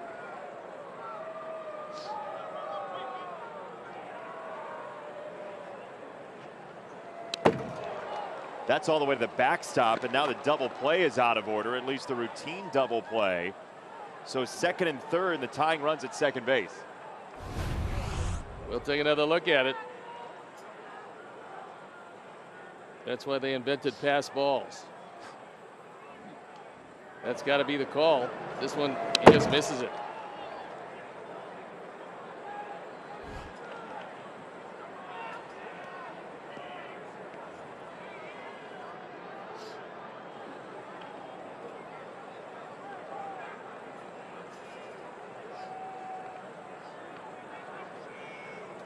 Hope that does not harm the Sox. 0-2 upstairs. 1-2.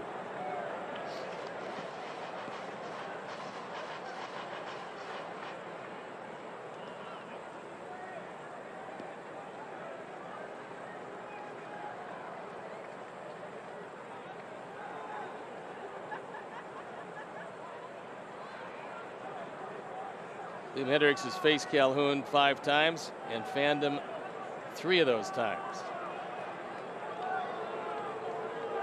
Why doesn't he go ahead and make it 4? High fastball will get it done. There she is, strike 3. Good call. Up and out of the zone, too enticing, and Calhoun down on strikes. That's the first big out that he has to get, and now the man who's hitting it better than anybody on this team is coming up next. Isaiah Kiner-Falefa had 17 hits in 19 Ranger games this year coming in. He is 3 for 4 today, and he's looked very sturdy at the plate. Well, he wasn't swinging the bat at all coming into this series. Playing a great defense, just not swinging it, but he's swinging it tonight.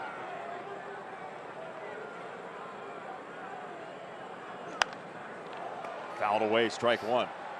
Heater at 98.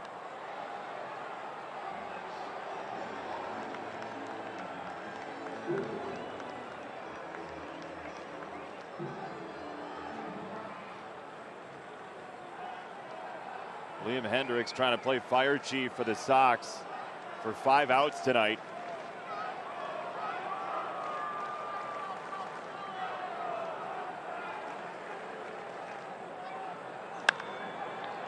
Another souvenir for this loud, engaged crowd tonight.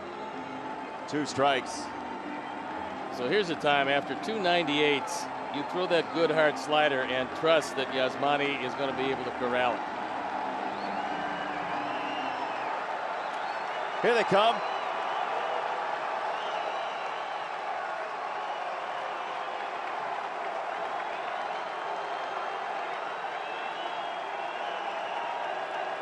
Hendriks on 0-2.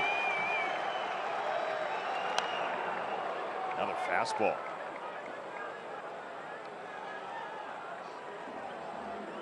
Now a slider. Well, he's fouled off 3 high fastballs. Unless you want to go one even higher, I think the slider's the pitch. We'll see what Liam decides. I love a guy who's the eye of the hurricane with a smile on his face as he licks his lips on 0-2.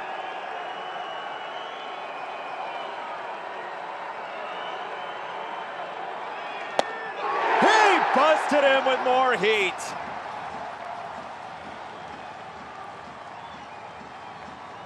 Take a bite out of the Rangers, Liam Hendriks. That was the fastest one at 99. Throws it by him, leaving two stranded.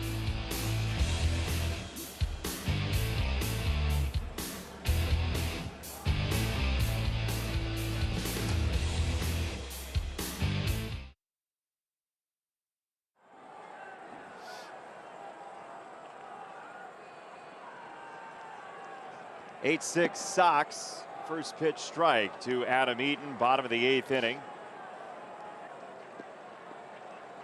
Rangers have made some defensive changes. Adolis Garcia has moved into center, and David Dahl is in left. As the Sox have an 8-6 advantage.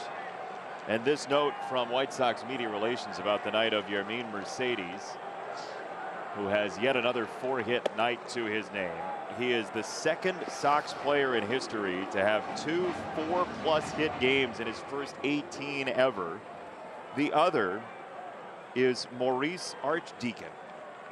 I remember Mo. His friends called him Mo. Oh, is that right? Yeah. You remember him from 1923? 19 and 23, yeah. He was known at one point as the fastest man in baseball. Maurice Archdeacon, in his very short major league career of less than a third of a decade, he was a White Sox player for all of 127 games, and he and Yermin Mercedes now are connected forever. The same exclusive club.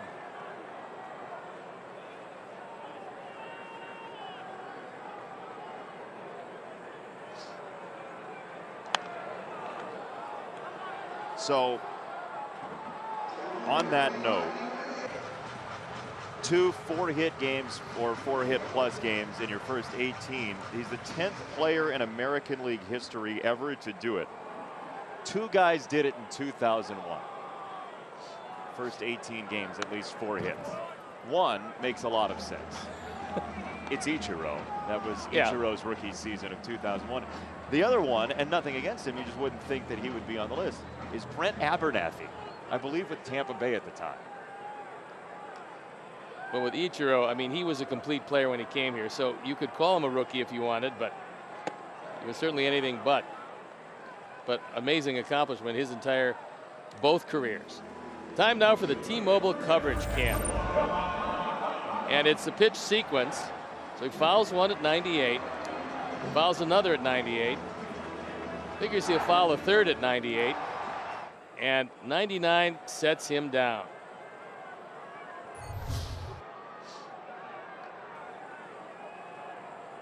Liam Hendriks has a fire burning in his soul on the mound. He is fun to watch in tight games. You imagine in a playoff situation with the crowd behind him and the chance to close a game. He might just take off like he's got a jetpack on. Well, he doesn't need a jacket. He's pretty well heated up at this point. You think maybe? Yeah, I think so. Moncada, center field.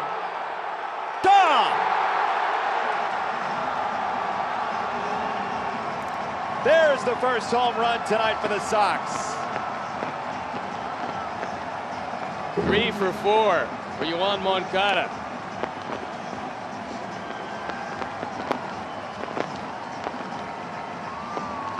Ah, what a pretty sight. So it's a 3-run lead with 3 outs to go. A lot better than 2 and even better than 1. Forward home run replay. This is a slider that pretty much stayed there and said, hit me, and hit me he did.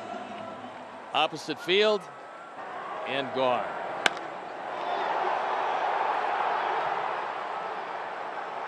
That is the type of easy power when Yoan Moncada is going well we see quite often. Mercedes about to kick him in the rear to celebrate. Mercedes is happier than Moncada on the homer.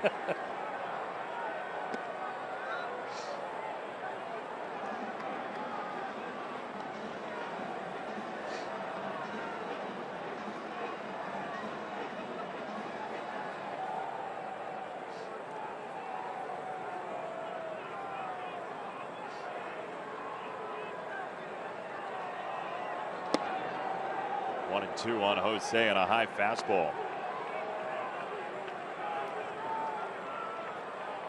Sox have tried and tried time after time this year to get over 500, and it just has not happened. Right now, 3 outs away with the offense still swinging it.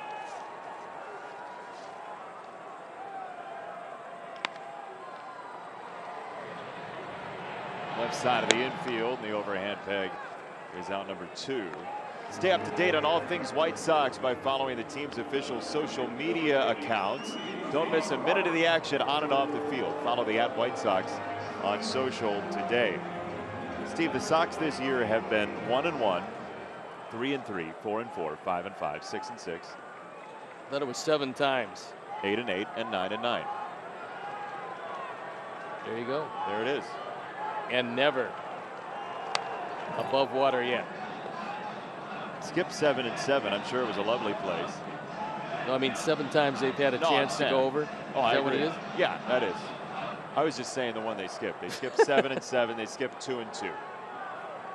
And every other 500 has been a way station in the first month of the year for these White Sox.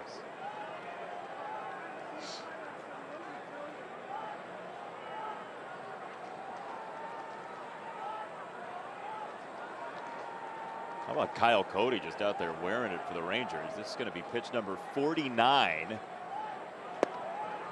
Then he struck him out. Robert goes down, but the Sox add another. Yoan Moncada with a breakout night. He's 3 for 4 on base 4 times, and 3 outs to get as Yoan tattoos one.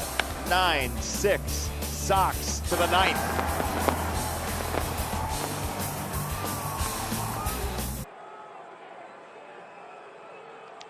Sox 9, Rangers 6, top of the 9th inning, and the 9th inning is brought to you by Guaranteed Rate.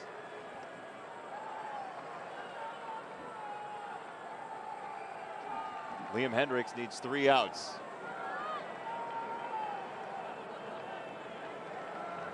Joey Gallo first, and a good time to face him. He was really pumping it to end that last inning. Got a couple of strikeouts with the tying runs in scoring position. You know, there are some players when they're growing up, when they're learning how to be pitchers in the major leagues, you feel like sometimes you just have to say, just give a little more, like give a little bit more effort. Liam Hendriks has never been one of those guys. Well, it's really interesting. If you watched his career and you remember him when he was a starting pitcher with Minnesota, I mean, it was really middle of the road stuff. Yep. There was no big fastball. There was no biting slider. He was good enough to pitch in the major leagues, but certainly not to dominate. And then he goes to the bullpen, goes to the 4-seam fastball. He has as much extension as anybody in the game. And now he's one of the best in the business at what he does, which is closing out baseball games. And he just said right there on 2 strikes to Joey Gallo, beat me at 97. See what you can do.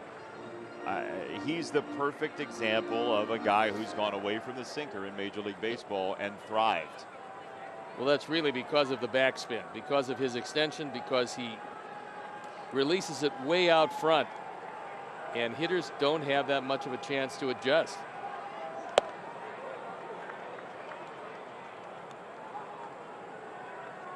And for a guy really that's not that tall, it's really impressive that he's been able to do that.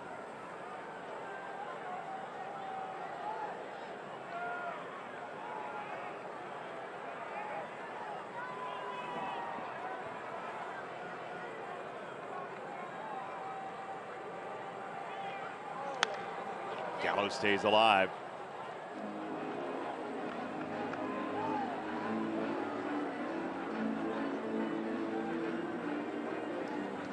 Dallas Keuchel on the mound tomorrow against Kyle Gibson. One of the reasons why Cody was still in the game is the Rangers have 19 straight to play. And so without an off day, Chris Woodward does not want to decimate his bullpen. So tonight, Cody just had to wear it. Slider 2-2. That's a baseball term that's fun to learn. Where it means. Yep. You're out there. Take it because nobody else wants to deal with it. You better get some people out because there's nobody coming.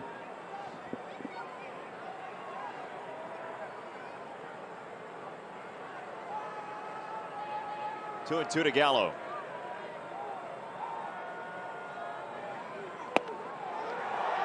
Didn't get the call. Hendricks disagrees.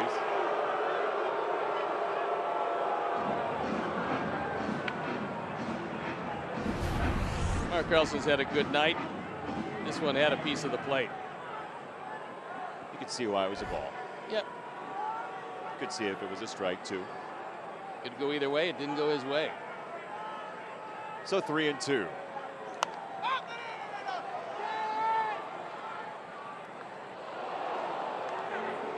So this is going to be 9 pitches to Joey Gallo.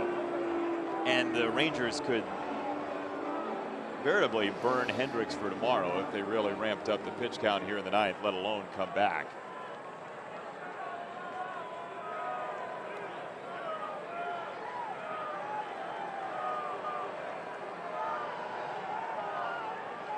Three and two. Struck him out. Fastball, bottom of the zone. 12 strikeouts for the Rangers tonight. We'll take another look. That one had a piece of the bottom part of the zone. And for Gallo, a night of very little contact. One ground ball to short. That was it.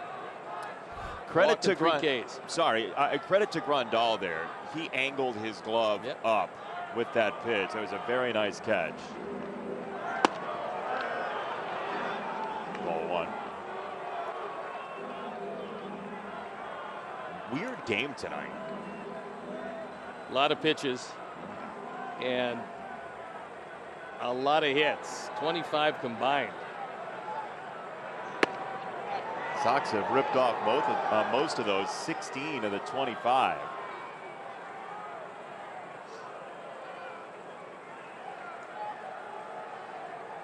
Yermin Mercedes has 4 of them.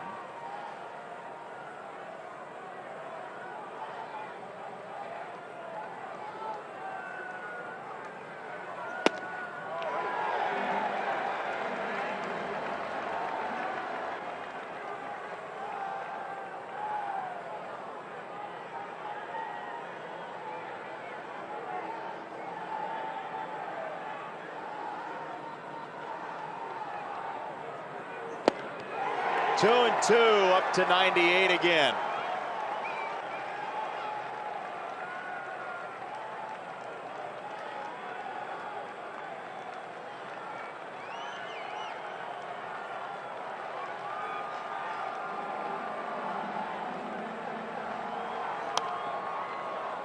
Liam Hendricks really is a one-man show. Well, he just believes, and over the last 2 years plus, he's been proven correct that he can just dominate games with basically a fastball and the occasional slider. That's been it.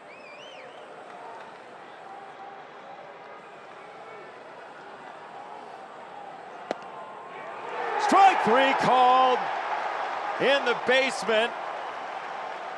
2 gone. Yeah, that one was a little low, but it comes at a good time, which is any time you get this call. Yeah, that was right next to the backup sump pump. That's also a pretty good job by Yasmani as he brings it back up. Uh-oh. Lowe can't believe it. He thought it was low.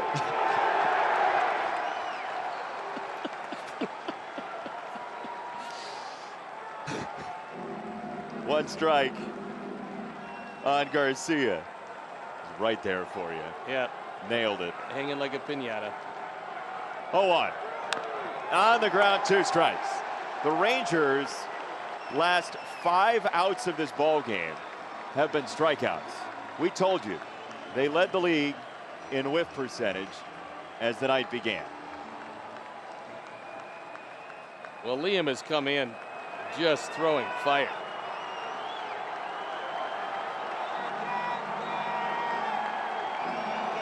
Oh, and 2. One more strike, and it's good night. Oh, he snapped off a curveball.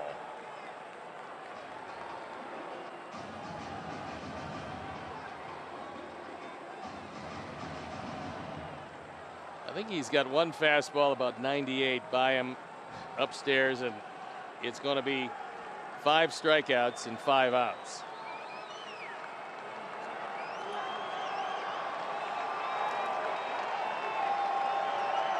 Liam Hendriks. Just missed. Garcia's 3-run homer that made this one a whole lot closer than it could have been. They tied it the next inning. He made it 6-5 back in the 5th. They tied it, and then the Sox added a few. Hendriks. Fly ball left field. Hamilton back. This ball is his 2nd home run of the night, and Garcia makes it 9-7. That was a slider.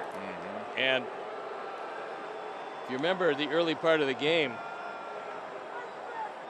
Dylan Cease overmatched him with fastballs, but shows you just how strong he is. He's got 5 home runs now and 12 driven in, including 4 tonight with a pair. In our 4 home run replay, there's a slider.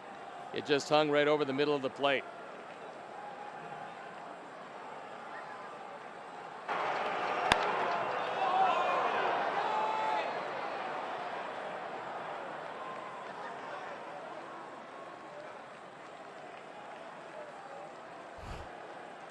Watches it fly. Now Solak takes ball 1, and the Rangers still have a pulse here. Solak homered in the 4th. That was off of Dylan Cease, and the second to last batter Dylan faced, as the Sox have dumped out the bullpen tonight with 6 pitchers, including the starter Cease. Strike.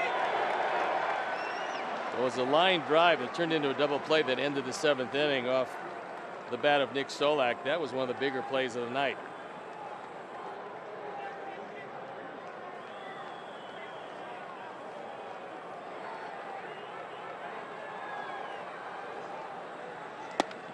One and 2. You don't figure he's going to mess around with anything but the fastball now, do you? No. Yeah. I wouldn't think so. Not after that last slider left the yard.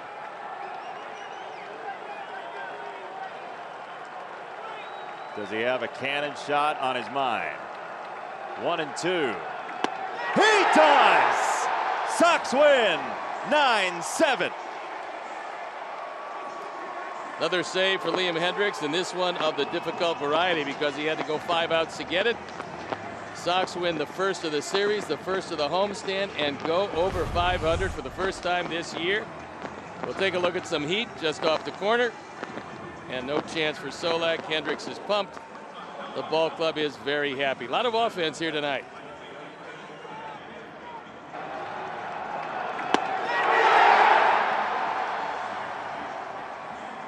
Fierce finish for Liam Hendriks, and the Sox win it 9-7. This will mess with your heart rate here tonight. 6-2, 5-0, and the Rangers come back. But Yermin Mercedes again, Steve, he's got another 4-hit night tonight. It's really amazing, and he hit them all over. Didn't matter what they were throwing him. He was hitting sliders, hit a couple of fastballs, and just really made the most of his first night home off a road trip. So the Sox will celebrate, go to 10-9. Rangers drop to 9-11. And a season high in hits for the Sox tonight, and that's a good one to get. I mean, this could have been a bad beat for the Sox, and the offense had enough late, and Hendriks was exactly why the Sox brought him in. Look, last year, the Texas Rangers were not a good team, one of the worst teams in the league in all of baseball. And this year, they're not like that at all. This is a pretty decent lineup, and plus they were getting excellent starting pitching coming into this game. But the boys jumped on their former teammate, Dane Dunning, early. It looked like it was going to be a laugher for a while. It got a little tighter than you'd want, but in the end, the Sox win a big game. And we are joined now by Yermin Mercedes postgame. All right, so it's another 4-hit night. How does this happen for you? What are you doing at the plate to make this continue, man? I mean, I'm just working hard every day in the cage in the BP. So I just doing my little thing, you know, every day do the same thing. Keep working. That's what I do every day. Yermin, have you noticed that they're trying to do anything to you to adjust? Because you're coming out with multi-hit games seemingly most every night or every other night. Have you seen a different pattern against you at all? Yeah, they maybe changed, but I just keep my mind right there in the whole play. Don't try to do much. If they want to make me out, I just want to make my hit. So I'm ready for everything. If they want me make me out, I just be ready for everything in the home plate. When you walk up to the plate, what are you thinking? I just thinking hit the ball, see the ball, hit the ball. The other thing, you know, we don't have to do like much. Just go to the home plate and do your job. That's what I do. All right, so how many baseballs have you kept from this year? A lot, for real, a lot, guys. You know, I'm a star, pretty good. Just keep doing it, man. Keep doing it. I just want to keep working every time. Just keep doing it. I won a lot of balls for this year. Yermin, you're battling around for 10 some odd years trying to get to the major leagues. I know you always felt that you could hit if given the opportunity. Could you have envisioned at any time that you would have captivated a city the size of Chicago and have a fandom up on their feet just about each and every night to congratulate you and just to get you by force of will to do much better? I mean, yeah, it's a long time. It's a long time. I just every time keep my head up, waiting for my opportunity. I'm working hard, long years, like a 10 years, you say, 11. Waiting for that. I'm happy right now. I just need to do my job right here in the stadium every night, every day, coming to see my fans. They crazy with me. I love that. It's a long time. It's a long time. But my time is right now. Just got on. I need to just working hard every day. Keep doing it. What's your message to your fans? Stay there. Stay there with me all day, every time. Keep my head up because I just do it for my fans. Right here in Chicago, I got a lot of fans right now.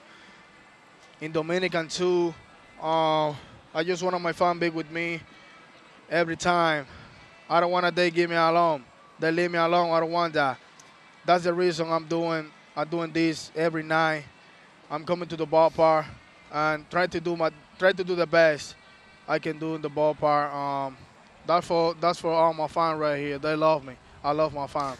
Yeah, they do. They do love you, and they're loving you more with each passing day. So keep it going. Thank you. Thank you. Congratulations, Yermin Mercedes. Thank well you. done. All right, we're going to step aside. Yermin Mercedes, the guy knows his fans. It's an amazing story. He's got the city in the palm of his hand right now. Just amazing the reaction he gets when he's on deck even. Chris Withers, Andrew Blaustein, Chris Kamka, our entire crew. Joe Groove's our stage manager. He's Steve Stone. I'm Jason Benetti. Post-game coming up after this timeout. The Sox win over 500. Yerminator, 4 hits. Stand up. Sox win.